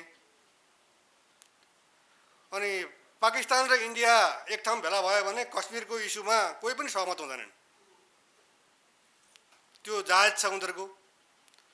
तर हामीले चाहिँ सुगौली सन्धि हामीले इन्डियासँग गरेका थिएनौँ, हामीले बेलायतसँग गरेका थियौँ। बेलायतसँग गरेको कुरा इन्डियासँग लागु हुँदैन, त्यसकारण हामीलाई फिर्ता चाहियो भन्यो भने त्यो चाहिँ उग्रवादी सोच हुने। यो चाहिँ खडिन्द्र नेपाललाई चाहिँ मान्ने छैन। र म भर्खरै क्याम्पसबाट रिटायर भएको। अब हामीलाई 1 घन्टा बोल्नु साधारण कुरा, 10 मिनट भनेको छ, 3-4 मिनट त गइसक्यो होला। बडो समस्या छ समयको। तपाईँहरू युवा देखेर चाहिँ मलाई एकदम जोस आएको छ। म विगत 35 वर्षदेखि ग्रेटर नेपालको आवाज उठाउँदै आइरहेको, र यो मैले उपन्यासको कुरा गरेको होइन, कल्पनाको कुरा गरेको होइन। हामीले जमिन चाहिँ सुगौली सन्धि गरेर गुमायौँ। 1815 को डिसेम्बर 2 तारिखमा अङ्ग्रेजले नेपालले 15 दिनभित्रमा सही गर्नुपर्छ भनेर टेबलमा बसेर गरेको सन्धि पनि होइन। त्यत्रो जमिन जाने कुरा दुईटा पक्ष टेबलमा बसेर यति छोड्ने यति लिने यो किन यो त्यो किन भन्नुपर्ने ठाउँमा अङ्ग्रेजले छाउनीबाट चाहिँ सुगौली सन्धि ड्राफ्ट गरेर सही गर्यो, नेपाललाई पठाइदियो। 15 दिनभित्रमा सही गर, नगरे ठिक पार्छु भनेको थियो। नेपालले 15 दिनभित्रमा सही गरेन, 93औं दिनमा गर्यो। नभन्दै उसले ठिक पार्ने योजना पनि गर्यो अनि बाध्य भएर नेपालले सही गर्यो। तर हामीलाई हराएर बुटमुनि कुल्चिएर एकदम थिलथिलो पारेर छोडेको होइन, सन्धि गरेर जमिन लिएको।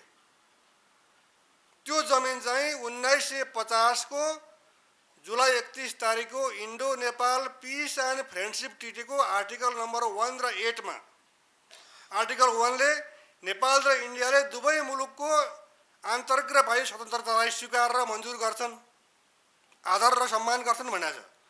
हामीले मात्र इन्डियाको चाहिँ इन्डिपेन्डेन्सीलाई स्वीकारेको होइन, इन्डियाले पनि हाम्रो इन्डिपेन्डेन्सीलाई स्वीकार गरेको छ। हामी चाहिँ एकदम हिंसाबोधले ग्रस्त भएर इन्डियाले चाहिँ हाम्रो गर्यो भन्ने ठान्छु, त्यो होइन। अनि धारा 8 मा चाहिँ बेलायतसँग गरेका जति पनि सन्धि थिए सबै रद्द हुन्छन् भनेको छ। त्यहाँ अल शब्द परेको छ। अनि सन्धि गरेर जमिन गुम्ने, सन्धि गरेरै जमिन प्राप्त हुने, अनि जमिन चाहिँ इन्डियामै रहने, यो कस्तो कस्तो खालको न्याय हो? उपनिवेशवादी शक्ति अङ्ग्रेज इन्डियाबाट फर्किसकेपछि पाकिस्तान बनायो 1947 को अगस्त 14 मा, इन्डिया बनायो 1947 को अगस्त 15 मा। रातको 12 बजेभन्दा अगाडि पाकिस्तान बनाएको थियो, रातको 12 बजे 1 मिनट पछाडि इन्डिया बन्यो। राति बनेका हुन् दुईटै मुलुक। अनि हामीले त जमिन त पाइसक्यौँ।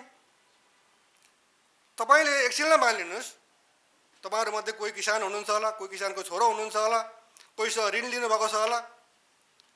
अनि साउले ऋण दिनको लागि तमसुक बनाउँछ, सही गर्नुहुन्छ तपाईँ। मानिलिनु छोटो रकम, थोरै रकम 1 लाख रुपैयाँ उसले तपाईँले सही गर्नुभयो, उसले कागज राख्यो, पैसा दिएन, त्यस्तो हुन्छ? अनि 1950 सन्धिको धारा 8 मा चाहिँ सुगौली सन्धि छैन भन्ने, जमिन चाहिँ इन्डियाले राखिरहने, यो राष्ट्रियता हो कि होइन? कि यो उग्र कुरा हो? किन यो विषयमा युवाहरू अब यो नेपाल चीन जनमैत्री समाज जुन पार्टीको सँग आबद्ध छ पार्टीगत रूपमा, अब देशको रूपमा भन्ने हो भने त विशालकाय देश, चीनको निकट हुन खोज्ने संस्था। म चीन अहिलेसम्म 8 पटक पुगेँ। त्यहाँका निकै ठुल्ठुला मान्छेहरूसँग मेरो भेट भयो। उहाँहरूसँग मैले यो कुरा राखेँ, गेटल नेपालको नक्सा दिएँ। यो फोटो छाप्न मिल्छ कि मिल्दैन भने आनन्दसँग छाप्नुहोस् भने उनीहरूले, त्यो भनेको मोरल सपोर्ट हो। उहाँहरूले भन्नुभयो तपाईहरुलाई एउटा समस्या छ, हाम्रो हङकङ चाहिँ हामीसँगै छेउमा छ, हङकङ कब्जा गर्ने शक्ति चाहिँ 7 समुद्र पारी छ, तपाईहरुको चाहिँ दार्जिलिङ तपाईसँग पनि सीमाना जोडिन्छ, इन्डियासँग पनि सीमाना जोडिन्छ, यो समस्या हो। होइन भने मोरल्ली तपाईहरुको मुद्दा ठिक छ, यो चीनको भनाइ हो। फेरि म तपाईहरुलाई चाहिँ चीनले त ल तपाईँ अगाडि बढ्नु हतियार दिन्छु भनेछ भन्ने त्यो झुटो कुरा म तपाईहरुसँग गर्दिनँ, त्यो गलत कुरा हो। पत्रकारहरुमा आउँछ कहिलेकाहीँ फर्दिन नेपाललाई त पैसा पनि दिएको छ अरे, हतियार पनि दिने अरे, अनि त्यो गलत कुरा। तर कुरामा चाहिँ के मात्रै हो भने हामीले पाउने कुरा झगडा के अरे गोली चलाउनै पर्दैन। अहिले हाम्रो प्रधानमन्त्रीले नरेन्द्र मोदीलाई हटलाइनमा फोन गरेर नेपालका जनताले सुगौली सन्धिमा गुमेको जमिन माग्ने कुरा गरे, यो मुद्दा उठ्यो, यसलाई सल्टाउनु पर्छ भनेर उहाँले फोन मात्रै गर्नुभयो भने 1 चरणको काम पुरा हुन्छ। अनि हाम्रो त कुरै नगर्ने, कुरा गर्नै डराउने। त्यो हटलाइनबाट मोदीको जन्मोत्सवमा चाहिँ बधाई दिने, तर कालापानीको सेना हटा नभन्ने, कस्तो हटलाइन हो? त्यसकारणले तपाईँ हामीले चाहिँ हाम्रोमा नेपालीमा एउटा उखान छ, मर्नुभन्दा पहिले नै खुट्टा तान्ने भन्ने। हामी चाहिँ यति साह्रो डराउँछौँ। कहिलेकाहीँ यस्तो कुरा हुन्छ कि साथीहरूले यस्तो कुरा गर्छन् कि हामीले सुगौली सन्धिमा गमेको जमिन माग्यौँ भने नुन रोकिन्छ, तेल रोकिन्छ भन्नुहुन्छ। तपाईँहरू सबैजनाले कसैले भाउजूले पकाएको खानुहुन्छ होला, कहिले आफ्नै श्रीमतीले बनाएको खानुहुन्छ होला, कोही आफै पकाउनुहुन्छ होला, कसैले आमाले पकाएको खानुहुन्छ होला। तपाईँहरू सोध्नुहोस् त, भान्सामा आउने नुन र तेल सित्तै आएको छ, इन्डियाले दिएको छ सित्तै, पैसा तिरेर खाने, अनि इन्डियाले नुन तेल रोक्छ भन्ने। अनि इन्डियाले चार पटक नाकाबन्दी गरिसक्यो, अनि उत्तरको नाका खोलेर त्यहाँबाट चाहिँ सामान ल्याउने भन्ने कुरा चाहिँ नगर्ने। यो कस्तो राष्ट्रियता हो? यो थप्पीको चुनौती भनेको चाहिँ आफ्नो आवाज उठाउन नसक्नु हो कि। तपाईँ माग्नुहुन्न भने आमाले पनि दिनुहुन्न, बुवाले पनि दिनुहुन्न। तपाईँ बुवासँग 5,000 माग्नुहोस्, कम्तीमा 500 पाउनुहुन्छ। बाउको मानसिकता छोराले बुझेको हुन्छ क्या, 500 माग्यो भने चाहिँ बुढोले 5,000 माग्यो भने चाहिँ 500 दिन्छ है भनेर, 10,000 माग्यो भने 1,000 पाउँछ। तर मलाई खाजा खाने पैसा चाहिएको थियो भन्यो भने गोजीबाट निकालेर 50 रुपियाँ दिन्छ बुवाले। त्यस कारणले तपाईँ हामीले माग्न डराउनु भएन। र हाम्रो जमिन इन्डियासँग छ, इन्डियासँग त्यो हाम्रो हो, हामीलाई फिर्ता गर भन्न डराउनु भएन। म 3वटा देशको तुलना गर्छु। धेरै परको त्यो महाशक्तिशाली राष्ट्रको बारेमा म धेरै कुरा गर्दिनँ आज। जनसङ्ख्याको हिसाबमा हामी भारत र चीनभन्दा निकै नै कम छौँ। 1 अर्ब 44 करोड जनसङ्ख्या बोकेको भारत र 1 अर्ब 43 करोड जनसङ्ख्या रहेको चीनको बिचमा हामीसँग अहिलेको जनसङ्ख्या लगभग 3 करोड 10 लाख जति छ। जीडीपी हेर्ने हो भनेदेखि अरूका कति ट्रिलियन भनेर हिसाब गर्नुपर्छ। हाम्रो बल्ल बल्ल बिलियन भनेर यो डलरमा अथवा अर्बमा, 1000 अर्ब र अनि अर्ब यसरी कुराकानी हुँदैछ। पर क्यापिटा प्रति व्यक्ति आय हेर्ने हो भने भारतको 2450 रहेको थियो गत साल। यी डाटाहरू एकदमै सही हुनु म भन्दिनँ, मैले आफूले पनि राउन्डिङ गरेको छु, तर असत्य बोलिरहेको चाहिँ छैन मैले। चीनको 12,621, भारत र चीनको एकचोटि यसो हेरौँ, 2400 र 12,000 का बिचमा लगभग 5 गुणाको अन्तर उनीहरूकै पनि छ। र हाम्रो 1379, $1,400। आर्मी को साइज हेर्ने हो भने भारत 15 लाख, चीन 20 लाख, हाम्रो 1 लाख। त्यस्तै सुरक्षामा रहेको खर्च यो 2023 को आँकडा हेर्ने हो भनेदेखि भारतको 83.6 अर्ब डलर, चीनको 1550 अर्ब डलर र नेपालको 41 करोड डलर। कता यो ठुलो अन्तर छ कि। त्यसैगरी मानव विकास सूचाङ्क हेर्ने हो भनेदेखि चीन 79औं नम्बरमा छ। यो चाहिँ 193 देशहरूको बिचमा र्याङ्किङ गर्दा भारत 134 मा छ र हामी 146 मा छौँ। र सरकारको स्थायित्व हेर्ने हो भने गएको 33 वर्षमा मैले चाहिँ हामी कहाँ डेमोक्रेसी भन्ने कुरा आएदेखिको सन् 1990 देखि यताको समय राखेर यहाँ आँकडा पेश गर्न चाहे। चीनमा 5 वटा प्रधानमन्त्री भए, त्यतिखेर रहिरहेकोलाई पनि मैले एउटामा गनेको छु। भारतमा 9 जना प्रधानमन्त्री भए र हामी कहाँ 29 जना प्रधानमन्त्री भए पटक। र अहिले रेमिट्यान्सबाट हाम्रो अर्थतन्त्रमा यो नेसनल इन्कममा हुने जुन देन हो त्यो हिसाबले चीनको कति हो खुल्दैन, सायद नगण्य छ। भारतले 3.4% रेमिट्यान्सबाट प्राप्त गर्छ र नेपालले 29% प्राप्त गर्छ। अब यहाँनिर प्रश्न आउँछ, हाम्रो राष्ट्रियतामाथि थपिएको चुनौती कहाँनिर छ?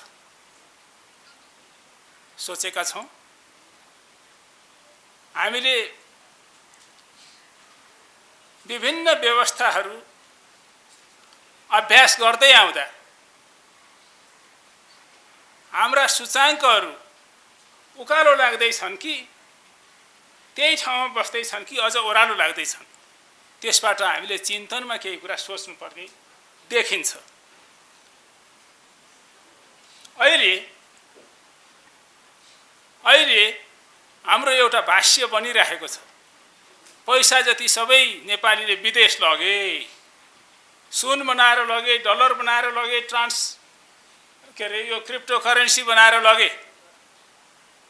अहिले बनेको भाष्य र अझ सुन्नुहुन्छ भने अर्को भाष्य पनि सँगसँगै आएको छ, अब यो पैसाको आउटफ्लो रोक्नुपर्छ। तर कसरी भन्ने कुरामा म चाहिँ यहाँको मेन स्ट्रिमसँग एकदमै असहमत छु। मेन स्ट्रिम भन्छ अब प्रतिबन्ध लगाउने, बाई हुक अर क्रुक। म भन्छु त्यो होइन, आकर्षण दिने। हामीले जब आकर्षण गर्न सक्छौँ त्यतिखेर त बाहिरको पुँजी पनि यहाँ आउन थाल्छ। हो, पुँजी किन भाग्न चाहन्छ भन्दाखेरि यहाँ बसेर उसले आफ्नो विकास हुने सम्भावना देखेन। यो कुरामा हामी सहमत छौँ अथवा छैनौँ? यो चाहिँ फेरि सहमति र असहमतिको कुरा हो। त यी तथ्याङ्कहरूको आधारमा मैले देखेको अहिलेको मुख्य चुनौती 4वटा। लीलामणि सरले 3टा भनिसक्नुभयो। भूराजनीतिक चुनौती जुन हामीसँग लगातार छ। हामीलाई के लाग्छ भने अहिले जस्तो खतरा अवस्था कहिल्यै पनि थिएन, अहिले जस्तो डरलाग्दो अवस्था इतिहासमा नेपाल कहिल्यै पनि परेको थिएन भन्ने हाम्रो भाष्य अर्को हो। बट दिस इज रङ। कतिखेर गाह्रो थिएन? 1816 को सुगौलीकै कुरा गर्दाखेरि सायद यो पहाड नभएर अलिकति सुगम क्षेत्र भएको भए हाम्रो देश बाँकी नरहन पनि सक्थ्यो। अर्को हिसाबले हामीले सोचेका छौँ कि छैनौँ? काम नलाग्ने, यता आउँदा अरिङ्गाले टोक्ने, यस्ता खालका अवस्थाहरू उनीहरूले फेस गरेको हुनाले ठिकै छ, यताको बेल चाहिँ यिनीहरूले हेरुन् भन्ने त सोचेका थिएनन् कतै ब्रिटिसहरूले। सोच्न हो नि, यसरी पनि सकिन्छ। अर्को कुरा, त्योभन्दा पछि जब सोभियत युनियन र सोभियत सङ्घ र अमेरिकाको बिचको ठुलो शीतयुद्ध चलेको थियो त्यतिखेर नेपाल फेरि निकै नै अप्ठ्यारोमा थियो। हाम्रो उत्तरी सिमानामा भारतीयहरू गएर हामीलाई रक्षा दिएको त हो नि, हाम्रो मित्र शक्ति चीनबाटै होस्, त्यो हामीले स्वीकारेका हो नि। अब अहिले त्योभन्दा हामी अलिकति राम्रो अवस्थामा छौँ। हाम्रो भूमिमा विदेशी सेना छैन घोषणा गरेर। हाम्रो लागि हामी आफै बोल्न सक्ने भएका छौँ अन्तर्राष्ट्रिय मञ्चहरूमा। त यो चुनौती थपिएको हो कि घटेको हो? सबैलाई के लाग्छ भने आफूलाई परेको कठिनाइ चाहिँ गाह्रो हो जस्तो लाग्छ। त्यो कठिनाइ कसलाई परेको छैन? सबैलाई परेको छ। हामीलाई परेको छ, चीनलाई परेको छ, भारतलाई परेको छ र अमेरिकालाई परेको छ। तर यो सबै बहस गर्ने समय अहिले यहाँ छैन। र अर्को समस्या हो आर्थिक। मैले अघि भनिसकेँ, यो दोहोऱ्याउनु परेन। प्राविधिक, लीलामणिले राम्रोसँग भन्नुभएको छ। र सबैभन्दा ठुलो चाहिँ हाम्रो आफ्नै नागरिक र आफ्नै दल र आफ्नै सरकारहरूको यो प्रवृत्तिगत कमजोरी। म एउटा उदाहरण दिन्छु। हामी नै, हाम्रा छोराछोरी नै, हाम्रा भाइ बहिनी नै कुनै देश जानको लागि हामी चिट्ठा भर्छौँ, परे भिसा लिन्छौँ, नपरे हामी जुलुस गर्छौँ। यो सही हो। र तिनै जुलुस गर्ने मान्छेहरू मात्रै जसले भिसा पाउँछ त्यो त हिँडिहाल्छ। अब हाम्रो देशभक्त को, गैर देशभक्त को, क्रान्तिकारी को गैर क्रान्तिकारी को, समाजवादी को र गैर समाजवादी को, त्यो विभेद बताउनको लागि पनि मसँग अहिले समय छैन। तर 2-3 कुराहरू हामीले गर्ने हो भनेदेखि कुनै देशले आएर हामीलाई छेक्न सक्दैनन्, ती कामहरू हामी गर्ने हो कि? मेरो प्रस्ताव 1, आर्थिक सार्वभौमिकताको सवाल, फाइनेन्सियल सोभरेनिटी सोचेका छौँ। आज हामी कृषिमा बाहिरबाट आयात गर्न थालेका छौँ। धान बाहिरबाट ल्याउनु पर्ने, दाल बाहिरबाट ल्याउनु पर्ने, हुँदाहुँदै साग बाहिरबाट ल्याउनु पर्ने, अनेकौँ चिज। किन? हामीले उत्पादन नगरेर। प्रश्न छ, हामीले उत्पादन नगरेर। कारण विभिन्न हुन सक्छन् होला, त्यो देखिने अथवा नदेखिने रूपमा साम्राज्यवाद यहाँ आएको छ होला, साम्राज्य फैलाउँदै नङ्ग्रा फैलाउँदै आएको छ होला, बहुराष्ट्रिय कम्पनीहरू आएका छन् होला। त्यो पाटो मैले छैनन् भन्दिनँ। के मैले घरमा धनियाँ रोपेर खाएँ भनेदेखि म माथि साँच्चै आक्रमण हुने गरेको हो त? हो? अनि किन म धनियाँ किन्छु बाहिरबाट? हामीले चाहँदाखेरि लाखौँको जुलुस हामी दिनभरि सडकमा हिँडाउन सक्ने मान्छेहरूले किन लाखौँ मान्छेलाई आफ्नो खेती आफै गर भनेर सिकाउन सक्दैनौँ र आफू पनि सँगै त्यसको नेतृत्व गर्न सक्दैनौँ? सोचेका छौँ। म फेरि पनि समाजवादको कुरा पनि गरेको छैन, पुँजीवादको कुरा पनि गरेको छैन, गएको सामन्तवादको कुरा पनि गरेको छैन। त्योभन्दा म बिल्कुल निरपेक्ष छु।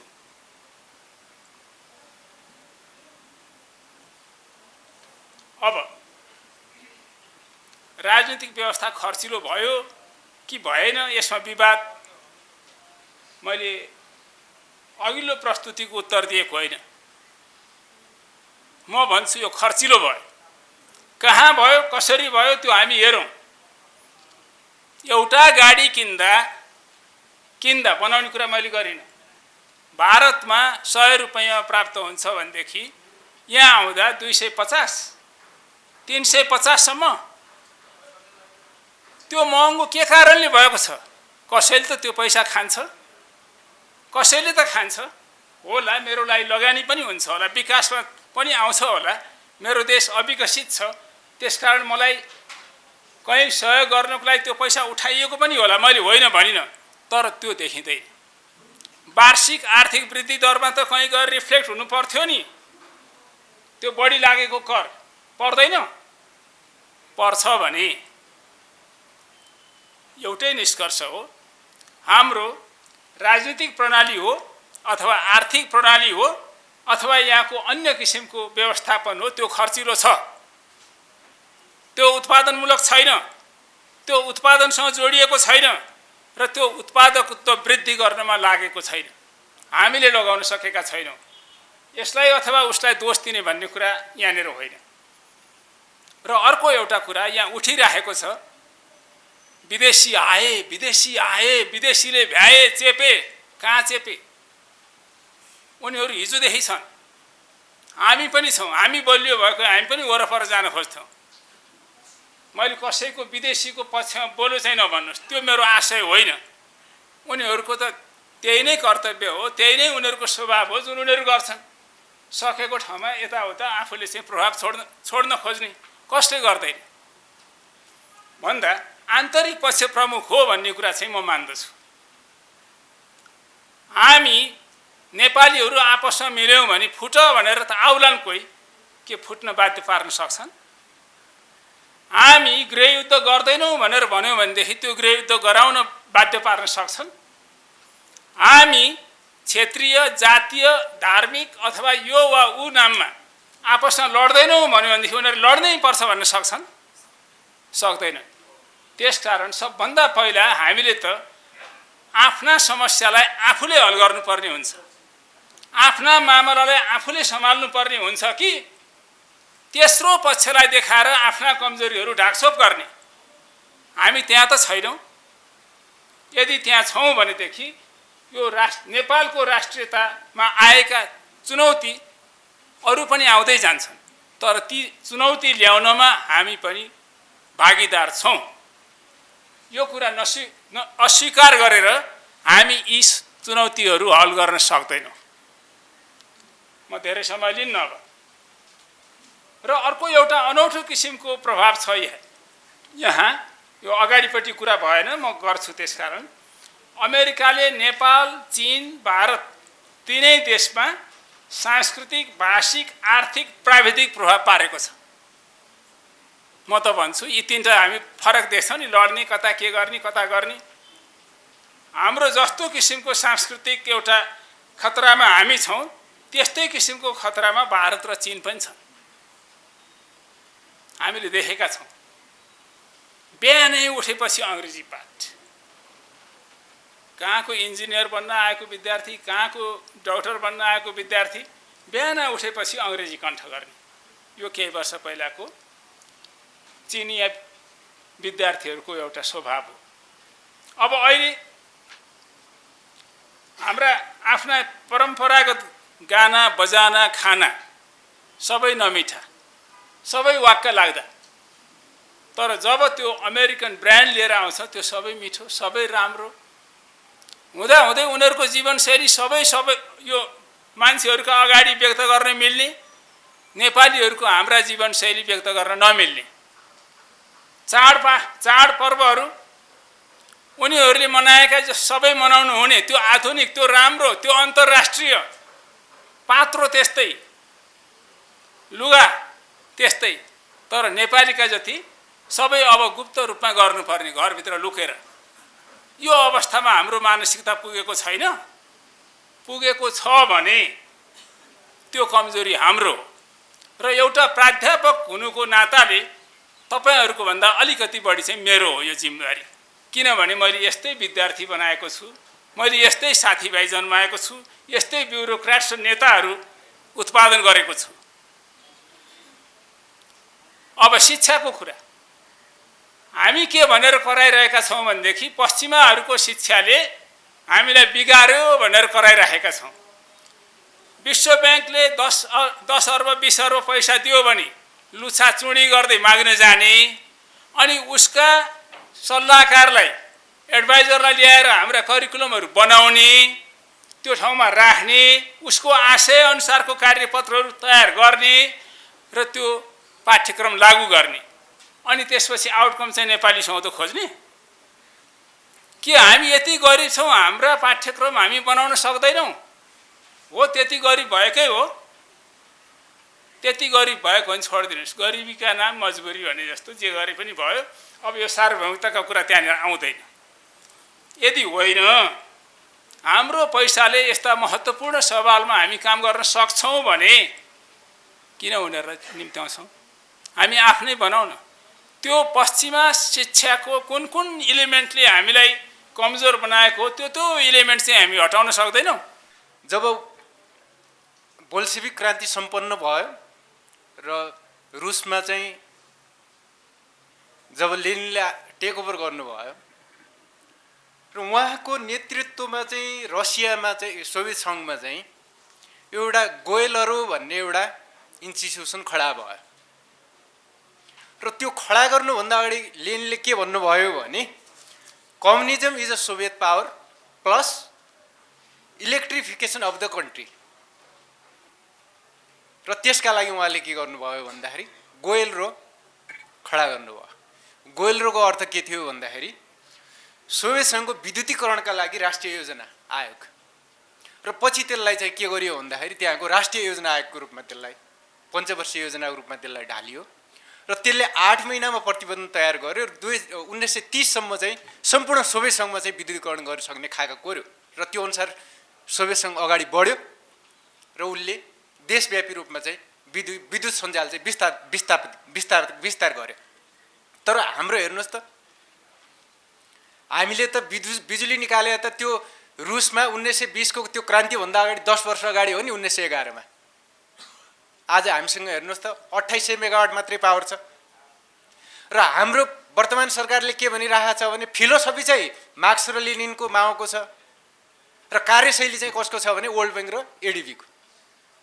अहिले हेर्नुहोस् त अस्ति मात्रै हाम्रो अर्थमन्त्रीज्यू रोल्पाको त्यस्तो युद्धको भट्टेबाट खाएर आएको मान्छे, उहाँ चाहिँ वर्ल्ड ब्याङ्कको एकदमै उहाँ के भन्छ प्रवक्ता बनेर हिँडिराख्नु भएको छ।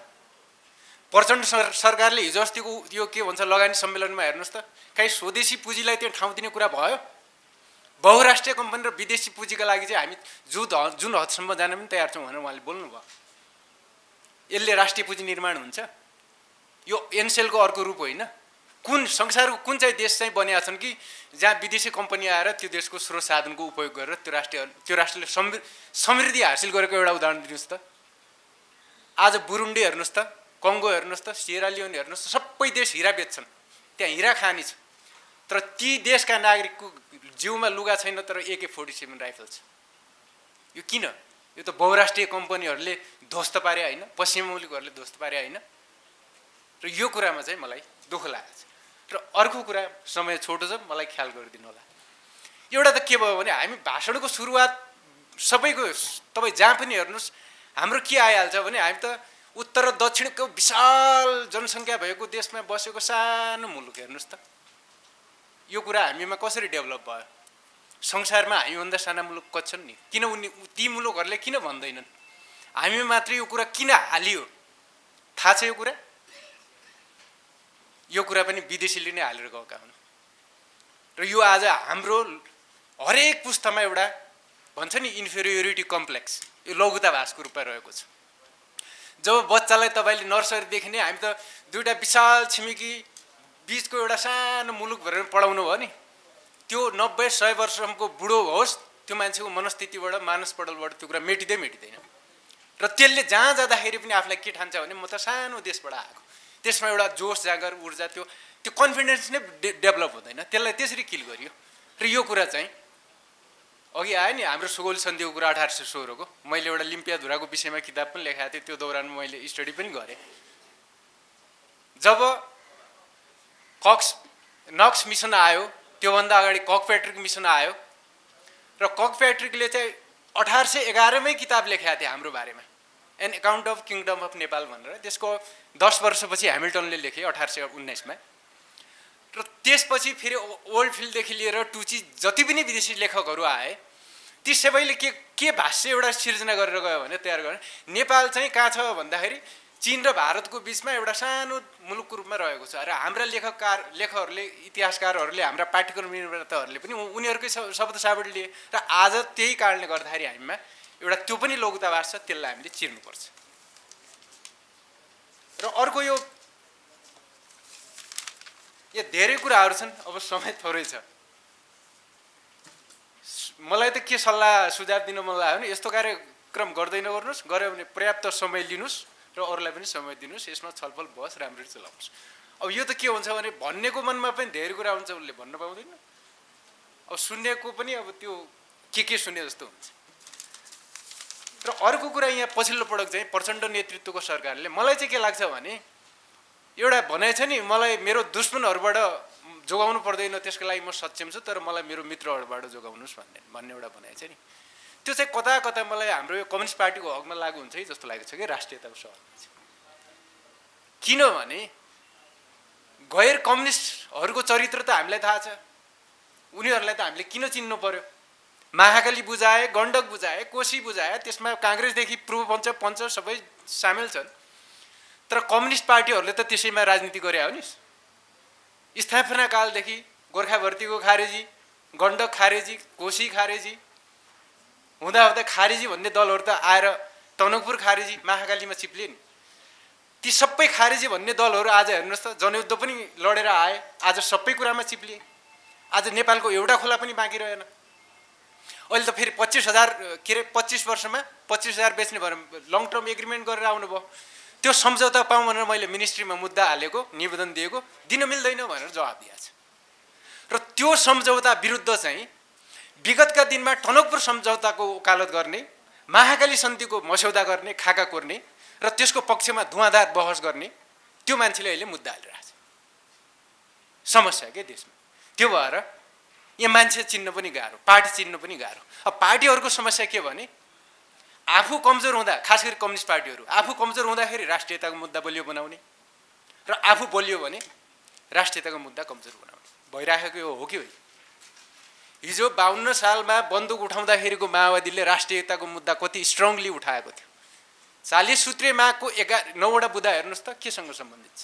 आज कहाँ गए? आज त्यो पार्टी यति बलियो भयो कि सबै माहौल त चीनमा क्रान्ति जस्तो रसियामा विद्युतीकरण भयो, अरू प्रगतिहरू पनि भए, सुधारहरू पनि भए।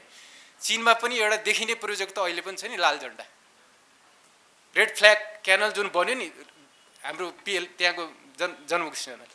खै हाम्रो जनमुखी सेना कहाँ भन्दा त सबै सुन तस्करीमा हेर्नुहोस्,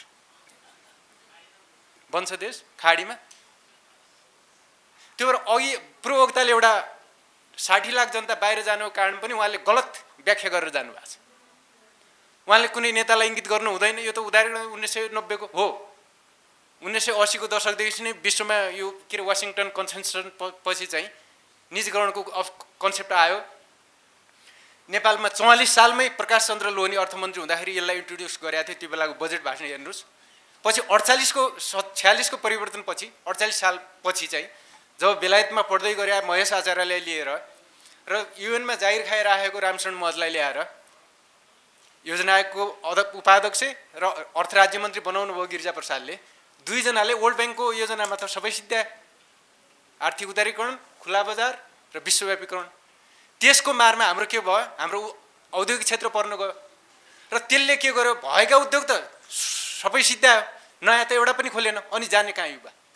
विश्वको राजनीति तीव्र ध्रुवीकरणको दिशातिर अगाडि बढिरहेको छ। नेपालको राजनीति चाहेर पनि नचाहेर पनि विश्वको राजनीतिले पनि त्यसको प्रतिबिम्ब गरेकै छ। र आज त्यहाँका उत्पीडनमा परेका जनता, उत्पीडनमा परेका त्यहाँका समुदाय, त्यो देशहरू नचाहँदै पनि साम्राज्यवादीहरूले जुन प्रकारको चाहिँ युद्धको भुमरीमा ढाल्दैछ र अनाग रूपमा गरिब जनताहरू निस्सासिएर युद्धको चपेटामा परिरहेका छन्। आज यो कालो बादल जो विश्व राजनीतिमा मडारिँदै गइरहेको छ, यसको प्रभाव कुनै न कुनै रूपमा नेपालको राजनीतिमा यसले चाहिँ सङ्केत गर्दछ र धार्मिक द्वन्द्व पनि एकपछि अर्को चर्किँदै गइरहेको छ। र नेपालको राजनीतिक अवस्थालाई हेर्दा पनि नेपालको राजनीतिक पार्टीको अस्थिर चरित्रलाई मौका छोपेर वैदेशिक हस्तक्षेप पनि एकपछि अर्को गरी बढ्दै गइरहेको छ। यो अवस्थामा यो दलाल संसदीय व्यवस्था जो मनासन्न अवस्थामा पुगेको छ, यसको विकल्पमा जनताको व्यवस्था जो वैज्ञानिक समाजवाद हामीले स्थापना गर्न खोजिरहेका छौँ, अर्थात् चाहिँ एउटा नेपालको सन्दर्भमा नेपाली जनताले माग गरेको व्यवस्था जो प्रकारको समाजवादी व्यवस्था हो, यसका आधारको हिसाबले पनि अबको सन्दर्भमा आम नेपाली जनता, नेपालका अग्रगामी राजनीतिक शक्तिहरू, अग्रगामी राजनीतिक व्यक्तित्वहरू र अग्रगामी समुदायहरू एक ठाउँमा आउने र देशको निकासको लागि एउटा साझा प्रतिबद्धता गर्ने बेला भएको छ। र हामीले यति मात्रै सोचेका छैनौँ। र नेपालको सन्दर्भमा नेपाल र चीनको बीचको जो प्रकारको सम्बन्धको उचाइ जो छ, त्यसलाई पनि नयाँ ढङ्गले हामीले अगाडि बढाउन सकेनौँ भने नेपालमा ठुलो प्रकारको सङ्कट पनि निम्तिने हामी त्यत्तिकै देख्छौँ। त्यसो भएको हुनाले पनि हामीले यहाँ भर्खरै हामीसँग आइरहेको एमसिसीको जो प्रकारको चाहिँ प्रोजेक्ट छ, जो नेपाली जनताले चाहेका थिएनन्, नेपाली राजनीतिक पार्टीले चाहेका थिएनन्, र अहिले पनि हामीले हेर्दाखेरि एकपछि अर्को गरेर एमसिसी प्रोजेक्ट असफल हुँदै गइरहेको छ। हामीले यहाँ बुझ्दै आएको कुराहरू हेर्दाखेरि जो संसदबाट पास नहुँदै पनि त्यति बेला पनि नेपाली जनताले एमसिसी नेपालको सन्दर्भमा आवश्यक थिएन भनेकै थिए। अहिले पनि हामीले हेर्दाखेरि पनि स्वयं एमसिसी आफैमा असफल भएको पुष्टि गर्छ। वातावरणीय प्रभाव अध्ययन र परियोजनाको हिसाबले ठुलो गम्भीर त्रुटि भएको पनि एमसिसी आफैले यसको चाहिँ अनुभूति गरिरहेको छ। अनुमान लागतभन्दा बढी 66% बढी उच्च मूल्यमा ठेक्का प्रस्ताव गर्दाखेरि जो प्रकारको चाहिँ टावर बनाउनलाई जो प्रकारको 22 करोड 6 लाख जो डलरको जो प्रकारको चाहिँ उनीहरूले चाहिँ अनुमान गरेको थियो र ठेक्कामा आउँदाखेरि 66 त्यसको प्रतिशत बढेर जाँदाखेरि आज हामी अनुमानित लागत र कम अङ्क कबुल बीचको जो कुन अन्तर जो छ, आज यो ठेक्का एमसिसी आफैले नेपालको सन्दर्भमा ठेक्का रद्द गरेको छ। र पूर्व तपाईको मन्त्री सचिवलाई थाहा नदिइकनै विदेश भ्रमणमा गएको बेला नेपालमा एमसिसी आफैले सम्झौता रद्द गरेको छ। हामीले हेर्दाखेरि के देख्छौँ भन्नुहुन्छ भने यो आफैमा विवादित थियो, विवादित छ पनि। विकासभन्दा पनि विलासीको सवालमा हेर्दाखेरि पनि यो अर्को पनि त्यो समस्या देख्छ हामी। ठेकेदार कम्पनीहरू, परामर्शदाताहरू र परियोजनाका निर्देशकहरूले 1.5 करोड बराबरको चाहिँ भाडु मूल्य पर्ने गाडीको माग गरिरहेको छ। त्यस कारणले नेपालमा विकास होइन, विलासिताको लागि त्यो प्रकार अभ्यास गरिरहेका छन्। अनुदान अमेरिकाले दिइरहेको छ, भारतको ठेकेदारले ठेक्का हालिरहेको छ र यो भूमि नेपाल हुँदैछ। आज एकपछि अर्को असफलताको स्थितिमा छ। बिना अनुमति खुल्लेम रूपमा नेपालका स्कुलहरूमा अमेरिकन सेनाहरूले परेड खेल्दैछ। त्यस कारणले हेर्दाखेरि हामीले हेरिरहेका छौँ नेपालको सन्दर्भमा एमसिसी एउटा खुल्ला खम्पा विद्रोहको एउटा अर्को नमुना पनि हो। जति बेला मुस्ताङलाई टुक्र्याएर तिब्बत हमला गर्ने उद्देश्यको साथ जो प्रकारको चाहिँ इन्डियाको चक्रता, देहरादुनको चक्रता र अमेरिकाको कोलोराडो भन्ने राज्यमा त्यहाँका त्यति बेलाका विद्रोही शक्तिहरूलाई, त्यति बेलाका चाहिँ तिब्बतीहरूलाई तालिम दिएर नेपालमा जो प्रकारको चाहिँ हात हतियारसहित नेपालको मुस्ताङमा जुन प्रकारको चाहिँ हमला गर्न खोजे, यसले पनि के देखाउँथ्यो भन्नुहुन्छ भने त्यति बेला पनि अमेरिकाले चीनको विरुद्धमा नेपाललाई प्रयोग गर्न खोजिरहेको थियो। अहिले पनि हामीले हेरिरहेका छौँ कुनै न कुनै रूपमा चीनको विरुद्धमा नेपाललाई प्रयोग गर्न खोजिरहेको छ। हामीले यो कार्यक्रमको सन्दर्भमा हामीले दिन खोजेको सन्देश पनि के हो भने नेपालको सन्दर्भमा, नेपालको राजनीतिमा जो प्रकारको द्विपक्षीय सम्बन्ध छ, भारत र चीन बिचको सम्बन्धलाई पनि हामी सुदृढ गर्नुपर्छ र अमेरिका र नेपाल बिचको पनि सम्बन्धलाई पनि सुदृढ गर्नुपर्छ भन्ने हाम्रो प्रष्ट धारणा हो। यो धारणाको साथमा हामीले भन्दै आएको कुरा के हो भन्नुहुन्छ भने जुन प्रकारको अस्थिरता नेपालमा निम्तिँदैछ, जुन प्रकारको सङ्कट नेपालमा निम्तिँदैछ, यो दिन प्रतिदिन बढ्दै गइरहेको छ। यो दिन प्रतिदिन बढ्दै गइरहेको विषयलाई हामीले भन्न खोजेको कुरा के हो भने नेपालको सन्दर्भमा सबै सचेत हुनुपर्ने बेला आएको छ।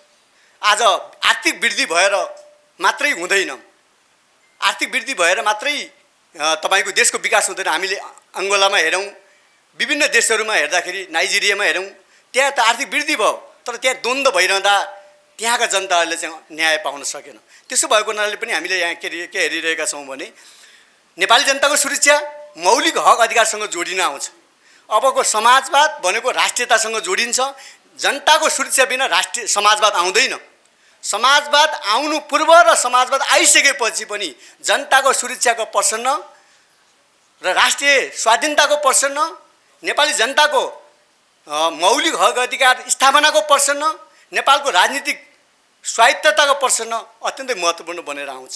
त्यसो भएको हुनाले पनि हामीले के बुझेका छौँ भने समाजवादको पहिलो शर्त र अनिवार्य शर्त जनताको सुरक्षा हुन्छ, जनताको स्वाभिमान हुन्छ र नेपालको राजनीतिक पार्टीहरूको आफ्नो मौलिकता हुन्छ, नेपालको राजनीतिक अस्तित्वको एउटा चाहिँ स्थापित मान्यता हुन्छ। त्यसकारणले हाम्रो नेपालले हामी पञ्चशीलको सिद्धान्तप्रति अडिग छौँ, संयुक्त राष्ट्रको बराबरताप्रति अडिग छौँ, सार्क बराबरताप्रति अडिग छौँ र हामीले द्विपक्षीय सम्बन्धलाई हामीले राम्रोसँग बुझेका छौँ। हामी कोही कसैलाई उत्तेजित गर्ने गरी कोही कसैप्रति हामी पूर्वाग्रह राख्न हामीले आवश्यक ठानेका छैनौँ। तर नेपाल यदि प्यालेस्टाइन र इजरायलको बाटोमा नेपाल लिन खोजिरहेको छ भने, युक्रेनको बाटोमा नेपाल लिन खोजिरहेको छ भने नेपाल कुनै पनि हालतमा कहिल्यै पनि नेपाल चाहिँ डगमगाउनेवाला छैन। र हामी यो प्रष्टै भन्न चाहन्छौँ, जुनसुकै विदेशी शक्तिलाई पनि भन्न चाहन्छौँ, नेपाली जनतालाई र नेपाल देशलाई कुनै पनि हालतमा कुनै आर्थिक प्रलोभन देखाएर होस् या सैन्य प्रलोभन धम्की दिएर होस् नेपाली जनता झुक्नेवाला छैन। आज यो कार्यक्रमको सन्देश पनि यो र हामीले भन्दै आएको कुरा पनि के हो भन्नुहुन्छ भने योभन्दा अगाडिदेखि योभन्दा पछिसम्म पनि हुने कुराहरूमा पनि जो प्रकारको वैदेशिक पलायनताको अवस्था छ, नेपाली जनताहरू विदेशमा गइरहेका छन्, वैदेशिक पलायनताको अवस्था बढिरहेको छ, नेपालका दलाल शासक वर्गहरू एकपछि अर्को दलाली गर्दैछ। यसले के देखाउँछ भन्नुहुन्छ भने नेपालको राजनीतिमा ठुलो सङ्कट आइरहेको छ। त्यसकारणले यसको विकल्पमा हामीले नयाँ प्रकारको चाहिँ एउटा राष्ट्रिय एकताको आवश्यकता छ। नेपालका राजनीतिक पार्टीहरू एक ठाउँमा आउनुपर्ने आवश्यकता छ। नेपालका राजनीतिक पार्टीहरू, नेपालका राजनीतिक शक्तिहरू, सबै दल, सबै पक्ष एक ठाउँमा आएर राष्ट्रियताको मामिलामा साझा धारणा बनाउन जरुरी छ। हामी न लेन्डुप दोर्जे जस्तो सिक्किमलाई इन्डियामा बिलाउने गर्ने प्रकारको त्यस्तो नेता पनि हामी खोजेका छैनौँ, न त हामी जेलेन्स्की जस्तो आफ्नै भूमिलाई आगोको खरानी बनाएर राख्ने त्यस्तो प्रकारको युक्रेन जस्तो हामीले जेलेन्स्की जस्तो पनि खोजेका छैनौँ। यो देशको माया गर्ने, यो पार्टी, यो नेपालको माया गर्ने, नेपालको मौलिकतामा रहने त्यस्ता राजनीतिक नेता र राजनीतिक पार्टीको हामीले खोजी गरिरहेका छौँ। त्यसको खोजीको लागि पनि हामीले यो आज कार्यक्रमको हामीले एउटा सन्देश पनि हो र हामीले यहाँ हेरिरहेका छौँ।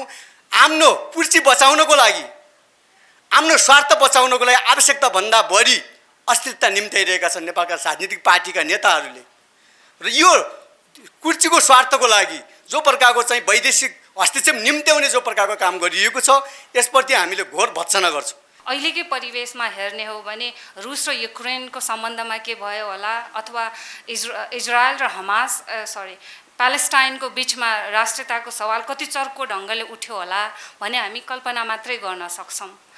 सौभाग्यवश सायद हामी त्यति धेरै बमबारीको बिचमा अहिले बाँच्नु परेको छैन, तर पर्दैन नै होला भन्ने ग्यारेन्टी पनि हामीसँग छैन। किन भन्दा अहिले सक्रिय राष्ट्रहरूको होडबाजी असाध्यै चर्केको छ र प्रतिस्पर्धा झन् चर्को छ। विगतको इतिहासमा पनि 1960 को वार इन्डिया र चाइना बिचमा हुँदाखेरि त्यो प्रतिस्पर्धाको साह्रै चर्को दबदबा नेपालको राजनीतिमा, नेपालको समाजमा र नेपालको शिक्षा सबैमा परेको थियो। त्यसकारण यसरी बुझौँ यसलाई, हामी मिल्यौँ भने अरूले केही गर्नै सक्दैन भन्ने होइन, अरूको आवश्यकता अनुसार हामीलाई मिलाउन पनि सक्छ, हामीलाई बाँड्न पनि सक्छ। यो यथार्थ हो। यो राजनीतिको एउटा कटु सत्य होला सायद। त्यसकारण हामीलाई आँखा चिम्लेर घाम लागेको छैन भनेर भन्नु जति मूर्खता हो, त्यसरी नै सायद अन्तर्राष्ट्रिय सम्बन्ध र स्वार्थहरूको बिचबाट हामी गुज्रिरहँदाखेरि हामीलाई मिलाउने वा झगडा गराउने भन्ने दुईटै कुरा हुन सक्दछ। पात्रहरू अलग अलग होलान् कसका कारणले के गर्ने भन्ने कुरा, तर गराउँछ किनभने त्यो उद्देश्य त्यसरी नै आएको हुन्छ। अब यो बिचबाट आफ्नो देशको माया राख्नु हो, यो बिचबाट आफ्नो देशलाई र देश र जनतालाई जोगाउनु हो, त्यही नै राष्ट्रियता हुनुपर्छ मेरो विचारमा। अहिले हाम्रो देशको जनता र भूगोलको आवश्यकतालाई पुरा गर्नु अहिलेको निमित्त हाम्रो देशको माया हो। देशको जनताको माग के छ?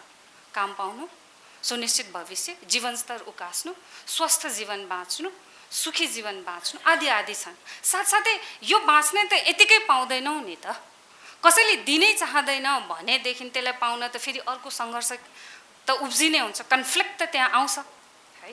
त्यसकारण यो कुरामा पनि ध्यान दिन जरुरी रहला र देशको भविष्यको सुनिश्चित विकास गर्न खोज्नु राष्ट्रियता होला। त्यसकारण राष्ट्रियता हो, म होला भन्दिनँ, हो। र यसमा भविष्य सुनिश्चित भनेको हाम्रो अर्थतन्त्र, हाम्रो स्वास्थ्य, हाम्रो समाज, हाम्रो परिवार, पर्यावरण, प्रकृति यिनीहरू सबै आउँछ। अहिले हामी खाद्य असुरक्षाको परिस्थितिबाट गुज्रिरहेका छौँ। डिजिटल सिक्युरिटी, अहिले वर्ल्ड दुनियाँ डिजिटाइजेसनमा पुगिसकेको छ, यो भोलि झन् बढी हुन्छ, यसमा कुनै शङ्का छैन। तर सिक्युरिटीको प्रबन्ध छैन अहिले सिक्युरिटी सिमाना क्षेत्रमा मात्रै होइन, समाजमा प्रहरी पुलिस लगाउन मात्रै पनि होइन, हाम्रो हातमा भएको मोबाइल, हाम्रो हातमा भएको फोनहरूका थ्रु पनि सिक्युरिटीको थ्रेट छ र यो इच इन्डिभिजुअललाई, हरेक पर्सनलाई, हरेक मान्छेलाई भइराखेको छ। प्रकृतिको बारे त्यति नै ठुलो चुनौतीपूर्ण अवस्थामा छौँ। हामी हिमालयन रेन्जमा छौँ, जहाँसुकै कहीँ कतैको प्रभाव, वातावरणको पहिलो प्रभाव र त्यसको शिकार हामी हुन्छौँ। त्यसकारण यो सबैको सुरक्षा गर्नको निमित्त हामीलाई, यो सबैको सुरक्षा प्रबन्ध मिलाउनको निमित्त अलिकति लार्जर पर्सपेक्टिभबाट अलिकति त्यसलाई सानो एक दुईजनाको उद्देश्य पुरा गर्ने हिसाबबाट नभइकन समग्र देशलाई राखेर, केन्द्रमा राखेर, जनतालाई राखेर, भविष्यलाई सुद्धा केन्द्रमा राखेर सोच्नु नै राष्ट्रियताको विषयमा सोच्नु हो। यति विषयमा सोचिरहँदा हामीले हाम्रा वरपरका छिमेकी देश, हामीभन्दा टाढा रहेका देशहरूको स्वार्थ के छ, हामीबाट के लिन चाहन्छ भने त्यो कुरालाई पनि हिसाब किताबमा ल्याउनै पर्छ। यस्तो गरेनौँ भनेदेखि हामीलाई सुख चैनले चाहिँ बाँच्न दिँदैन। राष्ट्रियताका ठुलो चुनौती यही नै हो। यसलाई कसरी कुन कुन तह र तबकाबाट एउटै नेताले मात्र गर्दैन यसको समाधान। हामी हरेक इन्डिभिजुअल, हरेक मान्छे, चाहे कोही हामी शिक्षक, कोही वैज्ञानिक, कोही डक्टर, कोही के भूमिकामा छौँ, ती तत्त भूमिकामा रहेकाहरूको समग्र एकगत भूमिकाबाट मात्र यसको चुनौतीको हामी सामना गर्न सक्छौँ र त्यसबाट जोगिन, खतराहरूबाट बच्न र त्यसबाट आगामी दिनमा पनि बस्नको निमित्त उपायहरू हामी निकाल्न सक्छौँ। यो जनमैत्री समाज सन् 2012 को आसपासमा गठन गरिएको थियो। अहिले 2024 चलिरहेछ, भनेको 12 वर्ष भएछ। यो 12 वर्षमा यो स्थापना गर्दाखेरिको हाम्रो राष्ट्रिय परिस्थिति र आजको परिस्थितिमा धेरै नै फेरबदल हामीले देखिरहेछौँ। यो स्थापना हुँदाखेरि हाम्रो भूराजनीतिक अवस्था र त्यतिखेरका अन्तर्राष्ट्रिय शक्तिहरूको सन्तुलन, नेपाललाई हेर्ने उनीहरूको दृष्टिकोण र आज 12 वर्षपछिको त्यो दृष्टिकोणमा धेरै नै परिवर्तन भइसकेको छ। हाम्रो अतिथि वक्ताहरूले त्यसका बारेमा अझ धेरै व्याख्या गर्नुहोला। तर नेपालको राष्ट्रियतालाई अक्षुण्ण रूपमा कायम राख्नका लागि र हाम्रो नेपाल र नेपालीको गौरवलाई कायम राख्नका लागि हाम्रो भूराजनीतिक परिस्थितिले हामीलाई सन्तुलनको व्यवहार गर्नुपर्छ, हामीले चाहिँ त्यस्तो प्रकारको नीति लिनुपर्छ भन्ने एउटा आम बुझाइ भइरहेको बेलामा यो नेपाल चीन जनमैत्री समाज गठन भएको थियो। त्यतिखेर मुख्य सचिवको रूपमा कार्यरत हुनुहुन्थ्यो लीलामणि सर। उहाँसँग पनि हामीले धेरै कुराकानी गरेका थियौँ र यो जनमैत्री समाजले चिनिया राजदूतावास र थुप्रै हाम्रो नेपालका विभिन्न जिल्लाहरूमा थुप्रै कार्यक्रमहरू पनि गरिएको थियो र आज धेरै लामो समयपछि फेरि यो कार्यक्रममा तब हामी सबै सँगै बसेर कुरा गर्न पाउँदा खुसी लाग्छ र यो नेपालको राष्ट्रियता र थपिएका चुनौतीका विषयमा एकचोटि फेरि मन्थन गरौँ भन्ने उद्देश्यले यो कार्यक्रम आयोजना गरिएको छ।